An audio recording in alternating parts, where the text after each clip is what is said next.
ഈ സുവിശേഷം ഭൂലോകമൊക്കെയും പ്രസംഗിക്കണമെന്ന് ആരാ കൽപ്പിച്ചെന്ന് ഉറക്കെ പറ. കേട്ടില്ല, ഉറക്കെ പറ. അങ്ങനെ പറയത്ര മടി, ഉറക്കെ പറ. യേശുക്രിസ്തുവാണ് കൽപ്പിച്ചത് സകല സൃഷ്ടിയോടും പ്രസംഗിക്കണം. ഇപ്പൊ ഇവിടെ ഏതെങ്കിലും അണ്ണന്മാരും മസിൽ വരിപ്പിച്ച് കാണിച്ചാൽ നിർത്താൻ പറ്റുന്ന പരിപാടിയല്ല ഇത്. കാരണം ഇത് അണ്ണന്മാരേൽപ്പിച്ചതല്ല, സ്വർഗത്തിലെ ദൈവം ഏൽപ്പിച്ചതാണ്. മനസ്സിലായോ?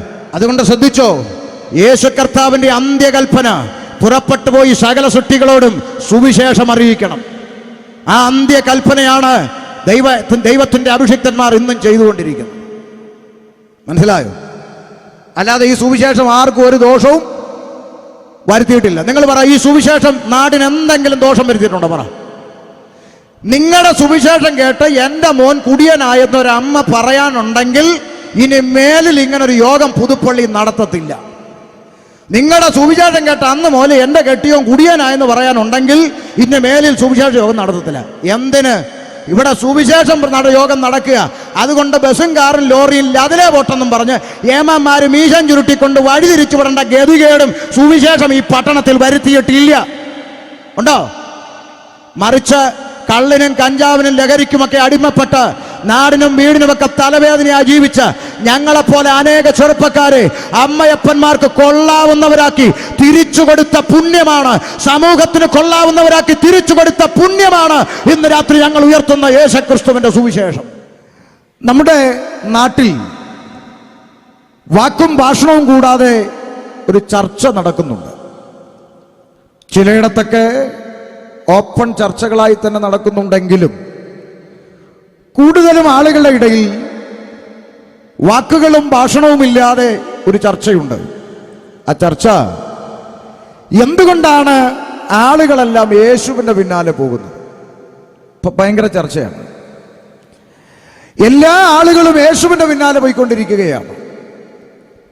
കഴിഞ്ഞ ദിവസം ഞാൻ പ്രസംഗിച്ചത് തിരുവനന്തപുരത്ത് ചന്തവള എന്ന് പറയുന്ന സ്ഥലത്തും ഇന്നലെ പ്രസംഗിച്ചത് മലപ്പുറം ജില്ലയിലെ കൊടക്കൽ എന്ന് പറഞ്ഞ സ്ഥലത്തുമാണ്. അവിടെയൊക്കെ പ്രസംഗിച്ചത് അനീഷ് ചെങ്ങന്നൂരും അഭിമന്യു അർജുനനും ശ്രീലേഖ മാവേലിക്കരയും ഒക്കെയാണ് അടുത്തടുത്ത ദിവസങ്ങളിലൊക്കെ പ്രസംഗിച്ചത്.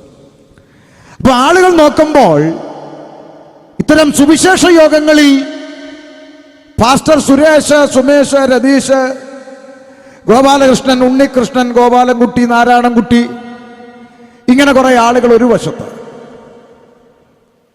മറുവശത്ത് pastor Shameer Kollam, Siyad Muhammad Kottayam, pastor Naseer Alappuzha, pastor Shajahan Malappuram, pastor Abdul Samad Thiruvananthapuram, Abdul Wahab Kannur, Ismail Wayanad, Sauda Beevi, Ramla Thomas, Jameela Beevi, അങ്ങനെ കുറെ ആളുകൾ ഒരു വശത്ത്. മറുവശത്ത് ഫാദർ മാർഷലിൻ ജെ മൊറൈസിനെ പോലെ, ഫാദർ ജോർജ് മാത്യു പുതുപ്പള്ളിയെ പോലെ, ഫാദർ ക്രിസ്പിൻ അച്ഛനെ പോലെ, അങ്ങനെ ഒത്തിരി ഒത്തിരി പുരോഹിതന്മാർ 50, 60, 70 വയസ്സിലൊക്കെ പോത്തിനെ കുളിപ്പിക്കുന്ന കലക്കവെള്ളത്തിലിറങ്ങി മുങ്ങി സ്നാനപ്പെട്ട പെന്തക്കോസുകാരുടെ കൂടെ കൂടി. അങ്ങനെ നാനാ ഭാഗത്തും ആളുകൾ യേശുവിന്റെ പിന്നാലെ ഇങ്ങനെ പോയിക്കൊണ്ടിരിക്കുകയാണ്. അപ്പൊ ആളുകളുടെ ഇടയിൽ ഒരു ചർച്ച, എന്തുകൊണ്ടാണ് ഇവരൊക്കെ ഇങ്ങനെ പോകുന്നത് എന്നൊരു ചർച്ച ഇങ്ങനെ നടക്കുകയാണ്. ആ ചർച്ചയ്ക്ക് നമ്മുടെ നാട്ടിൽ തന്നെ ചില ആളുകൾ ഉത്തരം കൊടുക്കാറുണ്ട്. അതിങ്ങനെയാണ്. ചില ആളുകൾ പറയും, ഇവരൊക്കെ ഇങ്ങനെ പോകുന്നത് എന്തിനാണെന്നറിയാമോ? അമേരിക്കൻ പണം കിട്ടാൻ വേണ്ടിയാണെന്ന് പറയും. അമേരിക്കക്കാരുടെയൊക്കെ ഇരിപ്പ് കണ്ടോ? ഒരു നല്ല സ്തോത്രം പറഞ്ഞേ. പോരാ, ഈ കിടക്കാൻ ഒരു പായില്ലെങ്കിലും കേൾക്കാൻ സുഖമുള്ളൊരു കാര്യമല്ലേ അമേരിക്കക്കാരെന്നൊക്കെ പറയുന്നത്. അതുകൊണ്ട് ചുമ്മാ ഒരു സ്തോത്രമൊക്കെ പറയാം. അപ്പൊ എന്തെങ്കിലും പണം കിട്ടിയത് കൊണ്ടാണ് ഈ കുടുംബക്കാരെയും ബന്ധുക്കളെയും നല്ല കുടുംബ പള്ളിയൊക്കെ വിട്ടിട്ട് യേശുവിന്റെ പിന്നാലെ പോകുന്നത് എന്ന് ചിന്തിക്കുന്ന ആളുകൾ നമ്മുടെ നാട്ടിലുണ്ട്. എന്നാൽ എൻ്റെ അനുഭവത്തിൽ ഞാൻ നിങ്ങളോട് പറയാം, യഥാർത്ഥത്തിൽ എന്ന് ഒരാള് വാസ്തവമായി യേശുവിന്റെ പിന്നാലെ ഇറങ്ങിത്തിരിക്കുന്നു, ചിലപ്പോൾ ഉള്ള കിടക്കാടവും കൂടെ പോകും എന്നുള്ളതാണ് ഇറങ്ങിത്തിരിച്ച ദൈവമക്കൾക്ക് പറയാനുള്ള അനുഭവ സാക്ഷി. ഇവിടെ ഇരിക്കുന്ന സഹോദരിമാർക്കൊക്കെ മൈക്ക് കൊടുത്താൽ, അല്പസമയം കൊടുത്താൽ അവർ പറയും സാക്ഷ്യം. ഇവിടെ ഇരിക്കുന്ന 99% സഹോദരിമാരും പറയുന്ന സാക്ഷ്യം ഒന്നായിരിക്കുമെന്ന് ഞാൻ ചിന്തിക്കുന്നു. അവരിങ്ങനെ പറയും, ചത്താലും എന്നെ പെന്തിക്കോസിലാക്കാമെന്ന് നീ വിചാരിക്കണ്ടടി മോളെ എന്ന് പറഞ്ഞ ആളുകളാണ് ഇപ്പൊ ഇവിടെ ഇരുന്ന് കൈയടിക്കുന്നതിൽ 90% ആളുകൾ. ഇഷ്ടപ്പെട്ടു വന്നതൊന്നുമല്ല, അല്ലെങ്കിൽ തന്നെ ഇവിടെ നമ്മളെയൊക്കെ ആർക്കാ ഇഷ്ടം? അപ്പൊ അതുകൊണ്ട് അമേരിക്കൻ പണം കിട്ടാൻ പോകുന്നു എന്ന വാദമൊക്കെ വെറുതെ ഒരു ബാലിശമായി പറയാമെന്നുള്ളതേ ഉള്ളൂ. പിന്നെ മറ്റു ചില ആളുകൾ ഇതിനെ വിളിക്കുന്ന വേറൊരു പേരുണ്ട്, അത് മതം മാറ്റം എന്നാണ്. നമ്മുടെ നാട്ടിൽ ഇടയ്ക്കിടയ്ക്ക് ഒരു ചേച്ചി ഇങ്ങനെ സോഷ്യൽ മീഡിയയിലൂടെ പൊങ്ങി വരാറുണ്ട്. ആ ചേച്ചി ഇപ്പോൾ കാണുന്നില്ല, പക്ഷെ ഇടയ്ക്കിടയ്ക്ക് ഈ ചേച്ചി ഇങ്ങനെ വരും, എന്തെങ്കിലുമൊക്കെ ഒരു 10 വിടർത്തി ഒന്ന് പറഞ്ഞേച്ചങ്ങ് പോകും. അപ്പൊ അങ്ങനെ ഒരു ചേച്ചി അടുത്ത കാലത്ത് സോഷ്യൽ മീഡിയയിലൂടെ പറഞ്ഞു, ഈ പെന്തിക്കോസുകാര് 500 രൂപയും കഞ്ഞിയും പയറും കൊടുത്ത്, അരിയും പയറും കൊടുത്ത് ഞങ്ങളുടെ ആളുകളെ മതം മാറ്റുകയാണെന്ന് ഒരു ചേച്ചി പറഞ്ഞു. ഞാൻ അന്ന് മറുപടി പറഞ്ഞിട്ടുള്ളതാണെന്നാലും ആ ചേച്ചിയുടെ ആളുകൾ വല്ലതും പുതുപ്പള്ളി കേൾക്കുന്നുണ്ടെങ്കിൽ മനസ്സിലാക്കാൻ വേണ്ടി ഒരു മറുപടി ഒന്നുകൂടെ പറയാം. അങ്ങനെ ആർക്കെങ്കിലും ചിന്തയുണ്ടെങ്കിൽ 500 രൂപയും കഞ്ഞിയും പയറും കൊടുത്ത് പെന്തിക്കോസുകാര് ആളുകളെ അവരുടെ മതത്തിൽ കൊണ്ടുപോകുന്നു ചിന്ത ആർക്കെങ്കിലും ഉണ്ടെങ്കിൽ ഞാൻ നിങ്ങളോട് പറയുന്നു, നിങ്ങളൊരു 1000 രൂപയും ചിക്കൻ ഫ്രൈയും കൊടുത്ത് തിരിച്ചു കൊണ്ടുപോയിക്കോണം എന്നാണ് എനിക്ക് ആ കാര്യത്തിൽ പറയാനുള്ളത്. കാരണം കഞ്ഞിക്ക് വന്നവൻ കോഴിക്കാല് കണ്ടാൽ വരാതിരിക്കുമോ? കഞ്ഞി കണ്ട് വന്നവൻ കോഴിക്കാല് കണ്ടാൽ തിരിച്ചു പോകാതിരിക്കുമോ എന്നാ ചോദിച്ചു. എപ്പോൾ പോയെന്ന് ചോദിച്ചാൽ അങ്ങനെ എത്ര എണ്ണം ഇവിടുന്ന് പോയി, ഇനിയും ചിലത് പോകാനുണ്ട്, പോകട്ടെ. അങ്ങനെ കോഴിക്കാല് കാണിച്ച് ആരെങ്കിലും ഈ പന്തലിൽ നിന്ന് 4 എണ്ണത്തെ കൊണ്ടുപോകാൻ ഒക്കുമെങ്കിലും എന്ത് ചെയ്തോണം? കൊണ്ടുപോയിക്കോണം എന്നാണ് ഞങ്ങളുടെ അഭിപ്രായം. അതിൻ്റെ പേരിൽ ഞങ്ങൾ ആരും ഇവിടെ കൊടി പിടിക്കുകയോ ട്രാൻസ്പോർട്ടിന് കല്ലെറിയോ ഹർത്താൽ ആഹ്വാനം ചെയ്യുകയോ ഒന്നും ചെയ്യത്തില്ല. എന്നാൽ മറുവശത്തൊരു കൂട്ടം ആളുകൾ ഇതിൻ്റെ അകത്ത് കാണും. അവർ നിത്യത പ്രതീക്ഷിച്ചിറങ്ങിയത് കൊണ്ട് കോഴിക്കാല് കണ്ടാൽ പോകുന്നില്ലെന്ന് മാത്രമല്ല, കഴുത്തെ കത്തിവെച്ചിട്ട് യേശുവിനെ തള്ളിപ്പറയണമെന്ന് പറഞ്ഞാൽ, കഴുത്തറുത്തു കളയുമെന്ന് പറഞ്ഞാൽ, ആ അറുത്തു വീണ് കിടക്കുന്ന കഴുത്ത് അവിടെ കിടന്നുകൊണ്ട് 2 മിനിറ്റ് വിളിച്ചു പറയും, മറ്റൊരുത്തലിലും രക്ഷയില്ല, മാനവജാതിക്ക് രക്ഷ പ്രാപിപ്പാൻ ആകാശത്തിന്റെ കീഴിൽ മനുഷ്യരുടെ ഇടയിൽ യേശു ക്രിസ്തു എന്ന ഏക നാമമല്ലാതെ, ഏക സത്യ നിത്യ ദൈവമല്ലാതെ മറ്റൊരു ദൈവമില്ലെന്ന് 2 മിനിറ്റ് അവിടെ പ്രസംഗിച്ചിട്ടേ ആ കഴുത്ത് നിലയ്ക്കത്തുള്ളൂ. അതാണ് രക്ഷിക്കപ്പെട്ടവന്റെ ലക്ഷണം. അതുകൊണ്ടാണ് ഈ സുവിശേഷത്തെയൊക്കെ അവസാനിപ്പിക്കുവാൻ നമ്മുടെ നാട്ടിലെ പല അണ്ണന്മാരും ആവുന്ന പണി 58 ചെയ്തിട്ടും ഈ സുവിശേഷത്തിന്റെ പ്രവർത്തനം അതിശക്തമായി മുന്നോട്ട് പോയിക്കൊണ്ടിരിക്കുകയാണ്.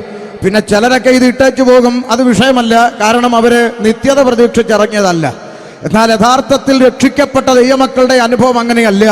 വടക്കേ ഇന്ത്യയുടെ ഗ്രാമങ്ങളിൽ ഛത്തീസ്ഗഡിലും ഒറീസയിലുമൊക്കെ കഴിഞ്ഞ മാസങ്ങളിലൊക്കെ ഞാൻ കടന്നുപോയപ്പോൾ കാണുന്ന അറിയുന്ന വിവരങ്ങളൊക്കെ വെച്ച് നോക്കുമ്പോൾ നിറവയറോടെ നിൽക്കുന്ന അമ്മമാരുടെ പള്ളയ്ക്ക് കത്തിവെച്ചിട്ട് നിങ്ങൾക്ക് ആ വയറ്റിൽ കിടക്കുന്ന കുഞ്ഞിനെ വേണമെങ്കിൽ യേശുവിനെ തള്ളിപ്പറഞ്ഞ് ജയ് ശ്രീരാമൊക്കെ വിളിച്ചുകൊണ്ട് ഓടണമെന്ന് ചില സംഘി കുഞ്ഞുങ്ങളൊക്കെ പറയുമ്പോൾ നിറവയറോടെ നിൽക്കുന്ന അമ്മമാര് വയറ്റിൻ്റെ അകത്ത് കത്തി കയറിയാലും കുഞ്ഞിനെ കൊന്നുകളഞ്ഞാലും യേശുവിനെ വിട്ടിട്ടൊരു കുഞ്ഞും വേണ്ട, ജീവിതം വേണ്ടെന്ന് പറഞ്ഞ് എത്രയെത്ര അമ്മമാരെ ജീവനോടെ കുഴിക്കകത്ത് മൂടിയിട്ടും അഭിഷിക്തന്മാരെ പെട്രോൾ ഒഴിച്ച് പച്ചയ്ക്ക് കത്തിച്ചിട്ടും അവർ ഈ പുസ്തകം വിട്ടേച്ച് പോകാതെ ഇന്നും കർത്താവിന്റെ വേലയിലും വിശ്വാസത്തിലും നിലനിൽക്കുന്നത് നിത്യത പ്രതീക്ഷിച്ചാണ്.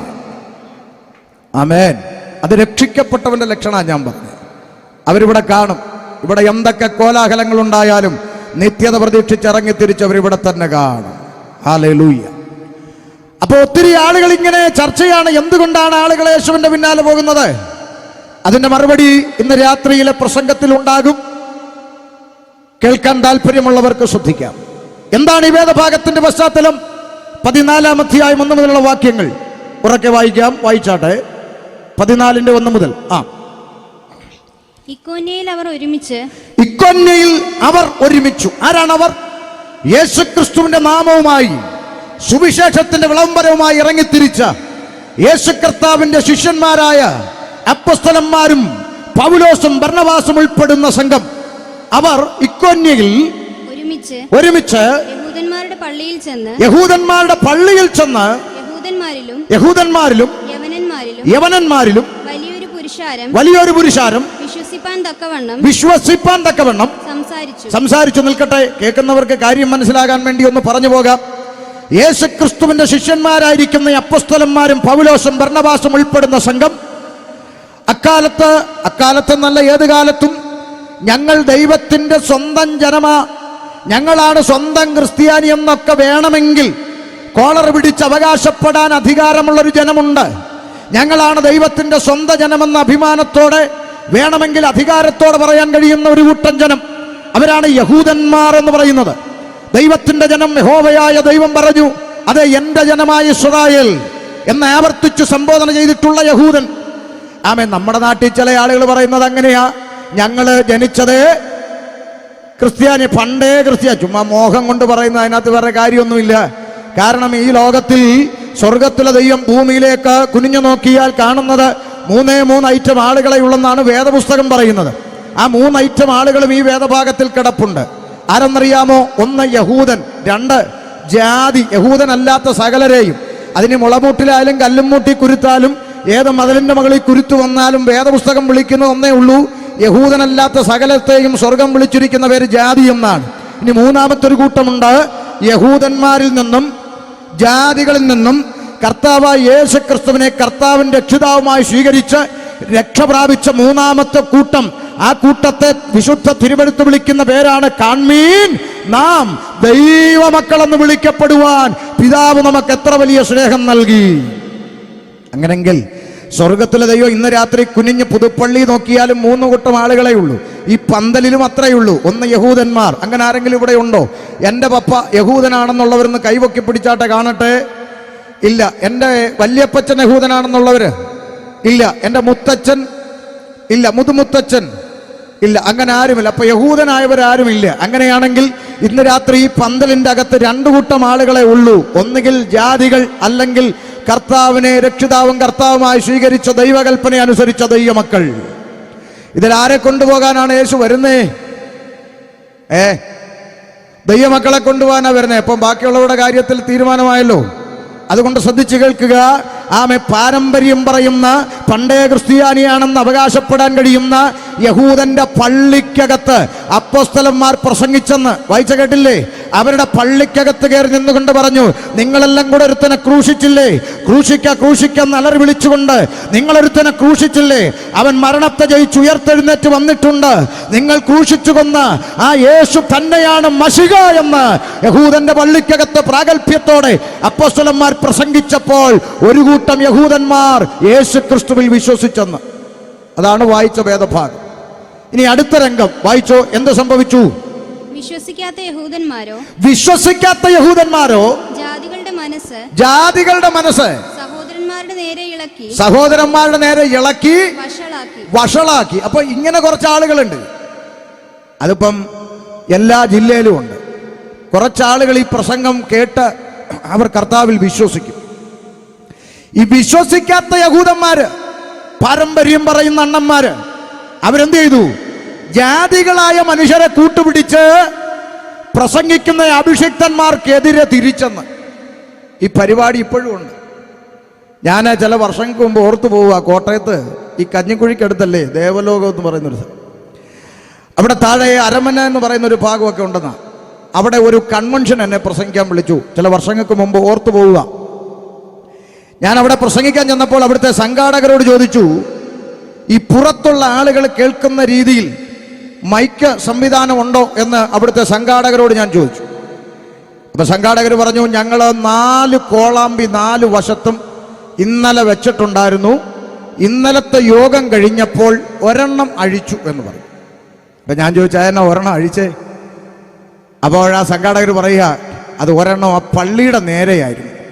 അപ്പൊ ഇന്നലത്തെ പ്രസംഗം കഴിഞ്ഞപ്പോൾ അവിടുത്തെ പുരോഹിതൻ ഈ സംഘാടകരെ ഫോൺ വിളിച്ചു പറയാണ്, പള്ളിയുടെ നേരെയുള്ള കോളാമ്പി നിങ്ങൾ അഴിക്കുന്നോ അതോ ഞാൻ ഇവിടുത്തെ BJP-ക്കാരെ അങ്ങോട്ട് വിടണോന്ന്? ആരാ ചോദിച്ചേ? പുരോഹിതൻ പറഞ്ഞു, ഞാൻ ആരെ വിടണോന്ന്? BJP-ക്കാരെ അങ്ങോട്ട്. അപ്പൊ ഇവര് തമ്മിൽ നല്ല ഇപ്പൊ കെട്ടിപ്പിടിച്ചുകൊണ്ട് നടക്കല്ലേ, നമ്മളിപ്പോ കാണുന്നുണ്ടല്ലോ സോഷ്യൽ മീഡിയയിൽ. കെട്ടിപ്പിടുത്തം, പൊന്നാട അടിക്കൽ. അതിനകത്ത് ബെന്തിക്കോസ് എന്ന് പറയുന്നവന്മാരും ഉണ്ട്. ഇവനൊന്നും ഗുണപ്പെട്ടതല്ല, രക്ഷിക്കപ്പെട്ടതുമല്ല. അതുകൊണ്ട് എന്തിനും നടക്കും, പോട്ടെ. ഞാൻ ഇവരൊക്കെ പ്രാർത്ഥിച്ചുകൊണ്ടിരിക്കുന്ന വേറൊന്നും പറയല്ലേ എന്ന് ഒന്നും പറയുന്നില്ല. നമുക്ക് നമ്മുടെ വിഷയത്തിലോട്ട് വരാം. ശ്രദ്ധിച്ചേ. അപ്പോ അവൻ ഇതേ സംഭവമാണെന്ന് പറയാനാ അത് പറഞ്ഞത്. അവര് ജാതികളെ കൂട്ടുപിടിച്ചുകൊണ്ട് കർത്താവിനെ പ്രസംഗിക്കുന്ന അഭിഷിക്തന്മാരുടെ നേരെ ആമേൻ അവരെ വഷളാക്കിക്കൊണ്ട് തിരിഞ്ഞു വന്നു. എന്നാൽ എന്ത് സംഭവിച്ചു? അടുത്ത വാക്ക് വായിച്ച്. എന്നാൽ അവർ വളരെ കാലം അവിടെ പാർത്തു. കർത്താവിൽ ആശ്രയിച്ച് പ്രാഗൽഭ്യത്തോടെ പ്രസംഗിച്ചുകൊണ്ട് സുവിശേഷകന്മാർ, പരിശുദ്ധാത്മാവ് അകത്തുള്ള അഭിഷിക്തന്മാരുടെ ലക്ഷണം പറയുന്നത്. ആരെങ്കിലും ഓലപ്പാമ്പ് കാണിച്ചാൽ അവിടെ ഇട്ടേച്ചു പോകുന്നതല്ല സുവിശേഷ വേല. അവർ വളരെ കാലം അവിടെ പാർത്ത് പ്രാഗൽഭ്യത്തോടെ ദൈവവചനം പ്രസംഗിച്ചു. അത് പരിശുദ്ധാത്മാവ് അകത്തുള്ളതിന്റെ ലക്ഷണമാണ്. ഭീരുത്വത്തിന്റെ ആത്മാവല്ല പരിശുദ്ധാത്മാവ്, ധൈര്യത്തിന്റെ ആത്മാവാണ്. ശരീരത്തെ കൊല്ലുന്നവനെ പേടിക്കണ്ട എന്നാണ് കർത്താവ് പറഞ്ഞത്. അല്ലാതെ ഞാനൊക്കെ പരസ്യത്തിന് പോകുമ്പം ചിലരെ കൂടെ പരസ്യത്തിനൊക്കെ വരും. കവലയിൽ പ്രസംഗം തുടങ്ങിക്കഴിഞ്ഞാൽ പിന്നെ വന്നവരെ ആരും ചിലരെ കാണത്തില്ല. പ്രസംഗം തീരുമ്പോൾ അടുത്ത് വരും. എവിടെ ആയിരുന്നു ചോദിക്കും, പറയും ട്രാക്ടർ കൊടുക്കാൻ പോയാന്ന്. ചുമ്മാ പേടിച്ച് മാറി നിൽക്കുന്ന. എന്നാ പള്ളിക്കകത്ത് വന്ന് പാ കണ്ട ആത്മാവ് മച്ചു പൊളിച്ച് വരിക. അത് ഏത് ആത്മാവെന്ന് എനിക്കറിയത്തില്ല. എന്നാൽ പരിശുദ്ധാത്മാവ് അകത്തുണ്ടായിരുന്ന അഭിഷിക്തന്മാർ പ്രാഗൽഭ്യത്തോടെ ദൈവവചനം സംസാരിച്ചു. അപ്പോഴെന്ത് സംഭവിച്ചു? അടുത്ത വാക്ക്. അവൻ തന്റെ കൃപയുടെ വചനത്തിന് സാക്ഷി നിന്ന് അവരുടെ കൈയാൽ അടയാളങ്ങളും അത്ഭുതങ്ങളും ഉണ്ടാകുവാൻ വരം നൽകി. എന്നാൽ പട്ടണത്തിലെ ജനസമൂഹം ഭിന്നിച്ച് ചിലർ യഹൂദന്മാരുടെ പക്ഷത്തിലും ചിലർ അപ്പോസ്തലന്മാരുടെ പക്ഷത്തിലുമായി. അപ്പൊ ചില സ്ഥലത്ത് സുവിശേഷം വിളംബരം ചെയ്യുമ്പോൾ ദൈവത്തിന്റെ പ്രവൃത്തി വെളിപ്പെടുന്ന അങ്ങനെയാ. ഒരു കൂട്ടം ആളുകൾ സുവിശേഷത്തോട് ചേർന്ന് നിന്നു, ഒരു കൂട്ടം ആളുകൾ യഹൂദന്മാരോട് ചേർന്നു. അങ്ങനെയും ചില സ്ഥലത്ത് ഉണ്ടായിട്ടുണ്ട്. നിങ്ങൾ ചിലപ്പോൾ കണ്ടു കാണും. ഈ അടുത്ത സമയത്ത് ഞാൻ തിരുവനന്തപുരത്ത് പെരിങ്ങമല എന്ന് പറഞ്ഞ സ്ഥലത്ത് ഒരു പരസ്യയോഗം പ്രസംഗിക്കുന്ന വീഡിയോ ഈ സോഷ്യൽ മീഡിയയിലൊക്കെ വൈറലായിരുന്നു. നിങ്ങൾ ചിലപ്പോൾ കണ്ടു കാണും. ഞാൻ പ്രസംഗിച്ചുകൊണ്ട് നിൽക്കുമ്പോൾ ഒരു കുടിയൻ വന്ന് അരയിലിരുന്ന കുപ്പി എടുത്ത് കുടിച്ച് ഞങ്ങളുടെ മുമ്പിൽ വെച്ച് തന്നെ എടുത്തെറിഞ്ഞ് അവിടെ നിന്നുകൊണ്ട് കുറച്ച് ബഹളമൊക്കെ ഉണ്ടാക്കി. പിന്നെ ഞാൻ പ്രസംഗിക്കുമ്പോൾ എൻ്റെ നേരെ വന്ന് ഗോഷ്ഠിയൊക്കെ കാണിച്ചിങ്ങനെ ഒരു കുടിയൻ ചടൻ. നമ്മളൊന്നും മിണ്ടാൻ പോയില്ല. പ്രസംഗം തീർന്നപ്പോൾ എന്താ സംഭവിച്ചെന്നറിയാമോ? പ്രസംഗം തീർന്നപ്പോൾ അവിടെ നാട്ടിലുള്ള ഓട്ടോറിക്ഷ ഓടിക്കുന്ന ചേട്ടന്മാരും അവിടെ ബസ് സ്റ്റോപ്പിൽ ഇതൊക്കെ കേട്ടോണ്ടിരുന്ന ചേട്ടന്മാരും പയ്യന്മാരെല്ലാം കൂടെ വന്നവനെ നേരെ ചുമന്ന് പൊക്കിയെടുത്തിട്ട് പറഞ്ഞു, എന്നാടാ കാണിക്കുന്നതെന്ന് ചോദിച്ചു. അവർ ചീത്ത വല്ലതും പറഞ്ഞു. അവർ നല്ല കാര്യമല്ലോടാ പറഞ്ഞു. നീ എന്നാ അവരെ കളിയാക്കുന്ന പോലെ ഇവിടെ കിടന്ന് കാണിക്കുന്നത്, അടിച്ച് നിന്നെ ശരിയാക്കി കളയെന്നും പറഞ്ഞ് അവിടുത്തെ ആളുകൾ തന്നെ വന്ന് ഇവനെ ചുമന്നുകൊണ്ട് പോയി. അങ്ങനെയും ചില സംഭവങ്ങൾ ഉണ്ടാകും. ഇത് തന്നെ ഇവിടെയും പറഞ്ഞത്. ഒരു കൂട്ടം ആളുകൾ അപ്പോസ്തലന്മാരുടെ പക്ഷത്ത് നിന്നു, ഒരു കൂട്ടം ആളുകൾ യഹൂദന്റെ പക്ഷത്തായിക്കൊണ്ട് എന്ത് സംഭവിച്ചു? വായിച്ചേ.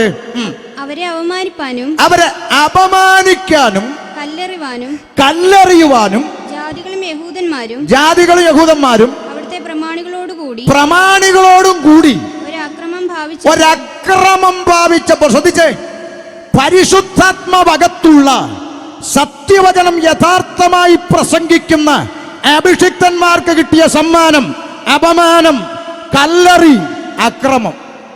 ഇന്നും അങ്ങനെ സത്യവചനം യഥാർത്ഥമായി പ്രസംഗിക്കുന്ന പരിശുദ്ധാത്മാവകത്തുള്ള അഭിഷിക്തന്മാർക്ക് ഇന്നും കിട്ടുന്ന സമ്മാനം അപമാനവും കല്ലെറിയും അക്രമവും ഒക്കെ തന്നെയാണ്. അല്ലാതെ വേദിയിൽ കയറി കുട്ടിക്കരണം പറഞ്ഞ് ഉടായ്പ് കാണിക്കുന്നതിന് ഒരു കുഴപ്പവും ഇല്ല.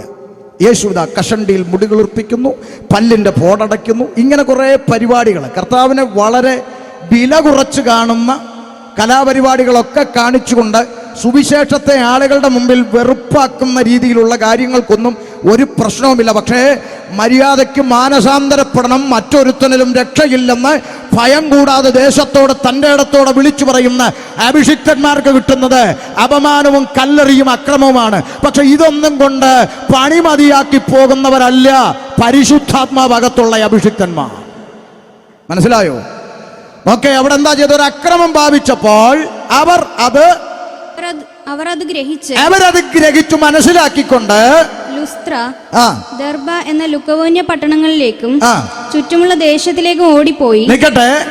അവരത് ഗ്രഹിച്ചു, അവരത് മനസ്സിലാക്കിയിട്ട് ഒരക്രമത്തിന് ഇവർ മുതിരാൻ പോകുന്നു, ഒരു കയ്യാങ്കളിക്കിറങ്ങുന്നെന്ന് മനസ്സിലാക്കിയപ്പോൾ പരിശുദ്ധാത്മാവ് അകത്തുള്ള അപ്പോസ്തലന്മാർ അഭിഷിക്തന്മാര് തീരുമാനിച്ചു, കയ്യാങ്കളി നമുക്കില്ലല്ലോ, നമുക്കില്ല.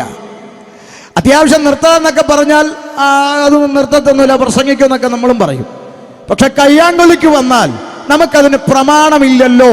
കാരണം വേദപുസ്തകം പറയുന്നു, വാളെടുക്കുന്നവനെല്ലാം വാളാൽ നശിച്ചു പോകും, വാൾ ഉറയിലിടുക എന്ന് കൽപ്പിച്ച പ്രമാണം അകത്തുള്ളത് കൊണ്ട് അക്രമത്തിന്റെ മാർഗം നമുക്കില്ല. അതുകൊണ്ടാണ് ഈ പല ജംഗ്ഷനിലൊക്കെ ഞങ്ങൾ ഈ പരസ്യോഗം നടത്താൻ ചെല്ലുമ്പോൾ ഉണ്ടല്ലോ, എൻ്റെ ദൈവമക്കളെ, ചില സ്ഥലത്ത് ജംഗ്ഷനിലൊക്കെ ചെന്ന് നിൽക്കുമ്പോൾ ഉണ്ടല്ലോ, ഈ നത്തോലി പോലിരിക്കുന്ന പിള്ളേർ, ഈ മീശ പോലും കുരുക്കാത്ത ചില നത്തോലി പിള്ളേർ, ഇവരിങ്ങോട്ട് വന്ന് നെഞ്ചൊക്കെ വിരിച്ചു, എന്നാ ഇവിടെ പരിപാടി? അപ്പം നമ്മൾ പരസ്യവും ഇങ്ങനെ ഇവിടെ ഇതൊന്നും ഇവിടെ വേണ്ട, എടുത്തുകൊണ്ട് പോകുന്നൊക്കെ പറയും. അപ്പം നമ്മൾ ശാന്തമായിട്ട് എന്നാൽ ശരി, വേണ്ടെങ്കിൽ വേണ്ട, ഞങ്ങളങ്ങ് പോകുക എന്ന് പറഞ്ഞങ്ങോട്ട് തിരിയുമ്പോൾ ഈ ചെക്കൻ്റെ ഒരു സന്തോഷം കാണണേ. അവൻ്റെ മുഖത്ത് നോക്കിയാൽ അവന് ഭയങ്കര സന്തോഷമാണ്.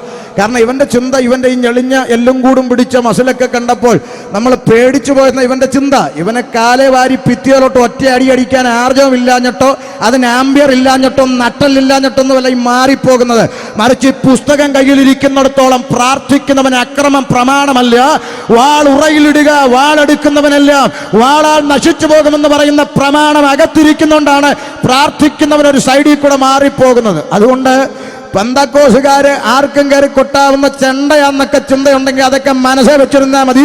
പ്രമാണം അകത്തിരിക്കുന്നുണ്ട്, ഒരു സൈഡിൽ കൂടെ മാറിപ്പോകുന്നേ ഉള്ളൂ. അതുകൊണ്ട് വലിയ വിളച്ചിലൊന്നും ആരും എടുക്കണ്ട. അത് ഞാൻ പറയും, നിങ്ങളാരും പറഞ്ഞില്ലെങ്കിൽ. അതുകൊണ്ട് ശ്രദ്ധിച്ചോണം. അവൻ വളരെ വ്യക്തമായി പറയും, ഒരു അക്രമം അവർ ഭാവിച്ചപ്പോൾ അവരവിടം വിട്ട് മറ്റ് ലുസ്ത്ര, ദെർബ എന്ന് പറയുന്ന മറ്റു പ്രദേശങ്ങളിലേക്ക് ഓടിപ്പോയി. എന്നിട്ടോ അവിടെ ചെന്ന് കപ്പലണ്ടിക്കച്ചവടം നടത്തി ജീവിച്ചെന്നാണോ? ആണോ? എന്താ വായിച്ചേ? അവിടെ സുവിശേഷം അറിയിച്ചു പോന്നു. അതാണ് സുവിശേഷകന്മാരുടെ പരിപാടി. എവിടെ കൊണ്ടിട്ടാലും സുവിശേഷം പറയും. ഇനിയിപ്പോ പുതുപ്പള്ളി നോട്രാന്ന് പറഞ്ഞ് കോട്ടയത്തടിച്ചാൽ കോട്ടയത്ത് എന്ന് സുവിശേഷം പറയും. കോട്ടയത്ത് നോട്രാന്ന് പറഞ്ഞ് കുമരകത്തടിച്ചാൽ കുമരകത്ത് എന്ന് സുവിശേഷം പറയും. കുമരകത്ത് നോട്രാന്ന് പറഞ്ഞ് ഓടിച്ച് ചേർത്തലയ്ക്ക് വിട്ടാൽ അവിടെ ചെന്നും സുവിശേഷം പറയും. സുവിശേഷം അറിയിക്കുന്നവന് സ്ഥലവും പരിമിതിയും വിഷയമല്ല. അവൻ ലോകത്തിൽ എവിടെ ചെന്നാലും സുവിശേഷം അറിയിച്ചുകൊണ്ടേയിരിക്കും. ദൈവവേലക്കാർക്ക്, പരിശുദ്ധാത്മാവകത്തുള്ള ദൈവവേലക്കാർക്ക് അവർക്ക് സ്ഥലമോ സാഹചര്യങ്ങളോ വിഷയമല്ല. കർത്താവ് അവരെ എവിടെ അയച്ചാലും അവരവിടെ പോയി സുവിശേഷം പറയും. അത് പരിശുദ്ധാത്മാവകത്തുള്ള അഭിഷിക്തന്മാരുടെ ലക്ഷണമാണ്. ഇനി അല്ലാത്തവരുണ്ട്, മാസശമ്പളക്കാരുണ്ട്. അവർ ഒരു സ്ഥലത്ത് പോയിരിക്കുന്നു, മാസം ശമ്പളം മേടിക്കുന്നു. ആ കാലാവധി തീരുമ്പോൾ അടുത്ത സ്ഥലത്തോട്ട് പോകുന്നു, മാസം ശമ്പളം മേടിക്കുന്നു. സുവിശേഷവുമായിട്ട് അവർക്ക് ഒരു ബന്ധവും ഇല്ല. പിന്നെ അടുത്ത ശമ്പളം മേടിക്കാൻ അടുത്ത ചർച്ചിലോട്ട് ചെല്ലുമ്പോൾ അവിടെ നോക്കും, 50 പേരെങ്കിലും കുറവാണെങ്കിൽ ഞങ്ങൾ അങ്ങോട്ട് പോവില്ല. കാരണം സുവിശേഷമല്ല അകത്തിരിക്കുന്നത്, മാസശമ്പളമാണ്. അവരൊന്നും ഈ കൂട്ടത്തിൽ നിങ്ങൾ കൂട്ടരുത്. ഞാൻ പറഞ്ഞത് പരിശുദ്ധാത്മാവകത്തുള്ള ദൈവദാസന്മാരെ കുറിച്ചാണ്. അവരെ എവിടെ അയച്ചാലും, ഇനി 1-2 പേരെ ഉള്ളെങ്കിലും അവരെ തമ്പുരാൻ എവിടെ വിട്ടാലും അവരവിടെ പോയി സുവിശേഷം അറിയിക്കും. പരിശുദ്ധാത്മാവകത്തുള്ളവന് സുവിശേഷം ബന്ധനമില്ല. അവൻ എവിടെ ചെന്നാലും സുവിശേഷം അറിയിച്ചുകൊണ്ടേയിരിക്കും. അവരവിടെ ഓടിപ്പോയി അവിടെ സുവിശേഷം അറിയിച്ചുകൊണ്ടിരുന്നു. അവിടെ സംഭവിച്ച കാര്യമാണ് നമ്മുടെ കുറിവാക്യം. കാതലായ വിഷയത്തിലേക്ക് ഞാൻ ഓടി പ്രവേശിക്കുകയാണ്. വായിച്ചാട്ടെ. പുരുഷന്മാരെ, വായിച്ചു. അവിടെ സുവിശേഷം അറിയിച്ചുകൊണ്ടിരുന്നു. അപ്പോൾ ലുസ്ത്രയിൽ അമ്മയുടെ ഗർഭം മുതൽ, ലുസ്ത്ര എന്ന് പറഞ്ഞ സ്ഥലത്ത് ഇവർ സുവിശേഷം അറിയിച്ചപ്പോൾ അമ്മയുടെ ഗർഭം മുതൽ മുടന്തനായി ഒരിക്കലും നടന്നിട്ടില്ലാതെയും കാലിന് ശക്തിയില്ലാതെയുമുള്ള ഒരു പുരുഷൻ ഇരുന്നിരുന്നു. അവൻ പൗലോസ് സംസാരിക്കുന്നത് കേട്ട് അവനെ ഉറ്റുനോക്കി സൗഖ്യം പ്രാപിപ്പാൻ അവന് വിശ്വാസമുണ്ട് എന്ന് പൗലോസ് കണ്ടിട്ട്. ശ്രദ്ധിക്കണം, കേട്ടുകൊണ്ടിരുന്ന ഒരു മനുഷ്യൻ, വികലാംഗനായ വൈകല്യമുള്ള ഒരു ചെറുപ്പക്കാരൻ, യേശുക്രിസ്തുവിന്റെ നാമത്തെ പ്രസംഗിക്കുന്ന പ്രസംഗം വളരെ ആവലോടെ കേട്ടുകൊണ്ടിരുന്നു. അത് കണ്ടപ്പോൾ കേട്ടുകൊണ്ടിരുന്നവനെ നോക്കിയ പൗലോസിന് ഒരു കാര്യം ബോധ്യപ്പെട്ടു. സൗഖ്യമാകാൻ തക്കവണ്ണമുള്ള വിശ്വാസം ഈ കേട്ടുകൊണ്ടിരിക്കുന്ന ചെറുപ്പക്കാരന്റെ അകത്തുണ്ട്. ഇന്ന് രാത്രി പറയാം, പല ആളുകളും ചോദിച്ചു, കൊറോണ വന്നപ്പോൾ ഇവന്മാരൊക്കെ എവിടെയായിരുന്നു, സൗഖ്യമൊന്നും കണ്ടില്ലല്ലോ എന്നൊക്കെ പറയുന്നവരുണ്ട്. കൊറോണ വന്നപ്പോൾ ചോദ്യം ചോദിച്ചുകൊണ്ടിരിക്കുന്നവർ സൗഖ്യമാക്കുകയല്ല ദൈവത്തിൻ്റെ പണി. പകരം കേട്ടുകൊണ്ടിരിക്കുന്നവൻ്റെ അകത്ത് വിശ്വാസം വർദ്ധിച്ചാൽ അവന് സൗഖ്യം നടക്കും. അങ്ങനെ 100 കണക്കിന് ആളുകൾ കോവിഡിന്റെ കാലത്ത് ആശുപത്രിയിൽ ബെഡില്ല, സ്ഥലമില്ലെന്ന് പറഞ്ഞ് വീട്ടിലേക്ക് തിരിച്ചയച്ചിട്ട് ഒന്നും ചെയ്യാതെ 4 ചുമരിന്റെ അകത്ത് മുട്ടുമേലിരുന്ന് ദൈവത്തോട് പ്രാർത്ഥിച്ച് അത്ഭുതകരമായ സൗഖ്യം പ്രാപിച്ച് ഇന്നും ജീവനോടെ നിൽക്കുന്ന 100 കണക്കിന് സാക്ഷ്യമുണ്ട്. അതൊന്നും അറിയാതെ വെറുതെ ഡിങ്കൻ ദൈവമാണെന്ന് പറഞ്ഞ് നടക്കുന്നവന്മാർ ചോദിക്കുക, ആമേൻ. കോവിഡ് സമയത്ത് ദൈവം എവിടെയെന്ന് ദൈവം പ്രവർത്തിക്കണമെങ്കിൽ ആദ്യം നിന്റെ അകത്തൊരു വിശ്വാസം ഉണ്ടായിരിക്കണം.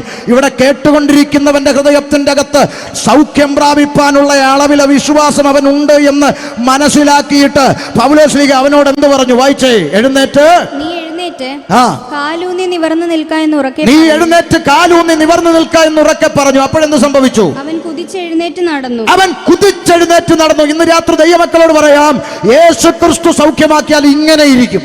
എങ്ങനെ? അവൻ കുതിച്ചെഴുന്നേറ്റ് നടന്നു. മനസ്സിലായോ നിങ്ങൾക്ക്? അല്ലാതെ ഇൻസ്റ്റാൾമെന്റ് സൗഖ്യം കർത്താവിനില്ല. മനസ്സിലായോ?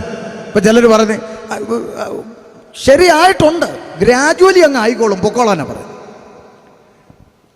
വേദപുസ്തകത്തിൽ കർത്താവ് സൗഖ്യമാക്കിയ ഒറ്റ വ്യക്തി പോലും തിരിച്ചു വന്നിട്ട് ഇന്നലെ ചെയ്തത് ഒത്തില്ല, ഒന്നുകൂടെ ഒന്ന് ചെയ്തേ എന്ന് പറഞ്ഞ ചരിത്രം ഞാൻ കണ്ടിട്ടില്ല. കർത്താവ് സൗഖ്യമാക്കിയാൽ അത് സാക്ഷാൽ സൗഖ്യമാണ്. അവിടെ അത്ഭുതകരമായ വിടുതൽ വെളിപ്പെടുക, അല്ലാതെ ഇൻസ്റ്റാൾമെന്റ് പരിപാടിയില്ല. ഈ കഴിഞ്ഞ ദിവസം ഒരു വീഡിയോയ്ക്കകത്തൊരു ചേച്ചി പറയാണ്, ഞാൻ ഇങ്ങനെ എൻ്റെ വയറ്റിൽ 16 മുഴയുണ്ടായിരുന്നു. ഞാനിങ്ങനെ എണ്ണി നോക്കുമായിരുന്നു, അപ്പോൾ 16 ഉണ്ട്. അങ്ങനെ ഇരിക്കെ ഞാൻ കൊട്ടാരക്കരയിലെ ബ്രദറിൻ്റെ TV പ്രോഗ്രാം കണ്ടുകൊണ്ടിരുന്നപ്പോൾ 8 എണ്ണം അങ്ങ് പോയി മുഴ. അപ്പം എന്നാൽ പിന്നെ അവിടെ ഒന്ന് പോകണമെന്ന് വിചാരിച്ച് ഞാൻ ഞായറാഴ്ച അവിടെ ചെന്നപ്പം ബാക്കി 8 എണ്ണം പോയി. അപ്പം ഇൻസ്റ്റാൾമെൻറ്റ് സൗഖ്യം. അപ്പം ഇതൊക്കെ ചുമ്മാ ജനങ്ങളുടെ മുമ്പിൽ പരിഹാസമാകാതെ കർത്താവ് സൗഖ്യമാക്കുന്നവനാ, കർത്താവ് വിടുവിക്കുന്നവനാ. അത് പക്ഷെ വില കുറച്ച് നടുവേദനയും പല്ലുവേദന, ഉളുക്ക്, വിരിപ്പ്, തരിപ്പ്, കൊട്ടൻ ചുക്കാതി പരിപാടിയല്ല. അമ്മയുടെ ഗർഭം മുതൽ മുടന്തനായി ഒരിക്കലും നടക്കാതെ കാലിന് ബലമില്ലാതിരുന്ന പുരുഷനോട് നസറേനായ യേശുക്രിസ്തുവിന്റെ നാമം ചൊല്ലി എഴുന്നേറ്റ് നടക്കെന്ന് പറഞ്ഞപ്പോൾ പറയുന്നു, അവൻ കുതിച്ചെഴുന്നേറ്റ് നടന്നു. അതാണ് ദൈവിക സൗഖ്യം. അത് ഇന്നും നടക്കും, ഏതു കാലത്തും നടക്കും. അത് പ്രാപിക്കേണ്ടവനകത്തൊരു വിശ്വാസം ഉണ്ടായിരിക്കണം. ആമേൻ. അവൻ കുതിച്ചെഴുന്നേറ്റ് നടന്നു. ഇനി കാതലായ ചിന്തയിലേക്ക് കയറുക. ഇവൻ കുതിച്ചെഴുന്നേറ്റ് സൗഖ്യം പ്രാപിച്ചു നടന്ന രംഗം അവിടെയുള്ള ചേട്ടന്മാര്, പുരുഷാരന്മാര്, അവിടെയുള്ള നാട്ടുകാരൊക്കെ കണ്ടപ്പോൾ അവര് ചെയ്തൊരു പണി കേൾക്കണോ? വായിച്ചേ. പൗലോസ് ചെയ്തത് പുരുഷാരം കണ്ടിട്ട് ദേവന്മാർ മനുഷ്യരൂപത്തിൽ നമ്മുടെ അടുക്കൽ ഇറങ്ങി വന്നിരിക്കുന്നു എന്ന് ലുക്കവോന്യ ഭാഷയിൽ നിലവിളിച്ചു പറഞ്ഞു. അവരുടനെ അങ്ങോട്ട് നിലവിളിച്ചിട്ട് നാട്ടുകാരെല്ലാം കൂടെ ഓടിക്കൂടി പറഞ്ഞു, എടാ എല്ലാവരും വാടാ, തോമാച്ച, കറിയാച്ച, മമ്മദൂട്ടി, നാരായണ ഗോപാൽ, എല്ലാവരും വാടാ, ദേവന്മാര് മനുഷ്യന്മാരെ പോലെ നമ്മുടെ അടുക്കൽ ഇറങ്ങി വന്നിരിക്കുന്നു എന്ന് നിലവിളിച്ചിട്ട് എന്ത് ചെയ്തെന്ന് കേട്ടോ? എന്ത് ചെയ്തു? ബർന്നബാസിന് ഇന്ദ്രൻ എന്നും, ബർന്നബാസിന് പേരിട്ടു ഇന്ദ്രൻ. പൗലോസ് മുഖ്യ പ്രസംഗിയാകയാൽ, പൗലോസ് പ്രധാന പ്രസംഗകനാകയാൽ അവന് ബുധനെന്നും പേരിട്ടു. കണ്ടോ? ഇവർക്ക് രണ്ടുപേർക്കും പുതിയൊരു പേര് വിട്ടുകൊടുത്തിട്ട് അവരെ ആൾദൈവങ്ങളാക്കാൻ ശ്രമിച്ചു. ഈ മനുഷ്യന്മാരുടെ ഒരു സ്വഭാവം അത്. എന്തെങ്കിലും ഒരു അത്ഭുതമോ അടയാളോ എവിടെയെങ്കിലും കണ്ടാൽ ഉടനെ അവരെ പിടിച്ച് ആൾദൈവങ്ങളാക്കും. കേരളത്തിൽ ഇപ്പോൾ ആൾദൈവങ്ങൾക്ക് ഒരു കുറവും ഇല്ല. ഇപ്പൊ കഴിഞ്ഞ മാസം കണ്ടൊരു വാർത്ത കണ്ടു, ഒരാൾ ദൈവത്തിന് പനിയാണ്, പ്രാർത്ഥിക്കണമെന്ന്. മനസ്സിലാകുന്നുണ്ട്? അപ്പൊ ഇങ്ങനെ ഒത്തിരി ആൾദൈവങ്ങള് കേരളത്തിലുണ്ടായി. മനുഷ്യന്മാരുടെ സ്വഭാവമാണ്. നിങ്ങൾ ചിരിക്കുകയൊന്നും വേണ്ട. ഇപ്പൊ പെന്തിക്കോസിനകത്ത് ഈ ആൾദൈവങ്ങളുണ്ട്, അല്ലേ?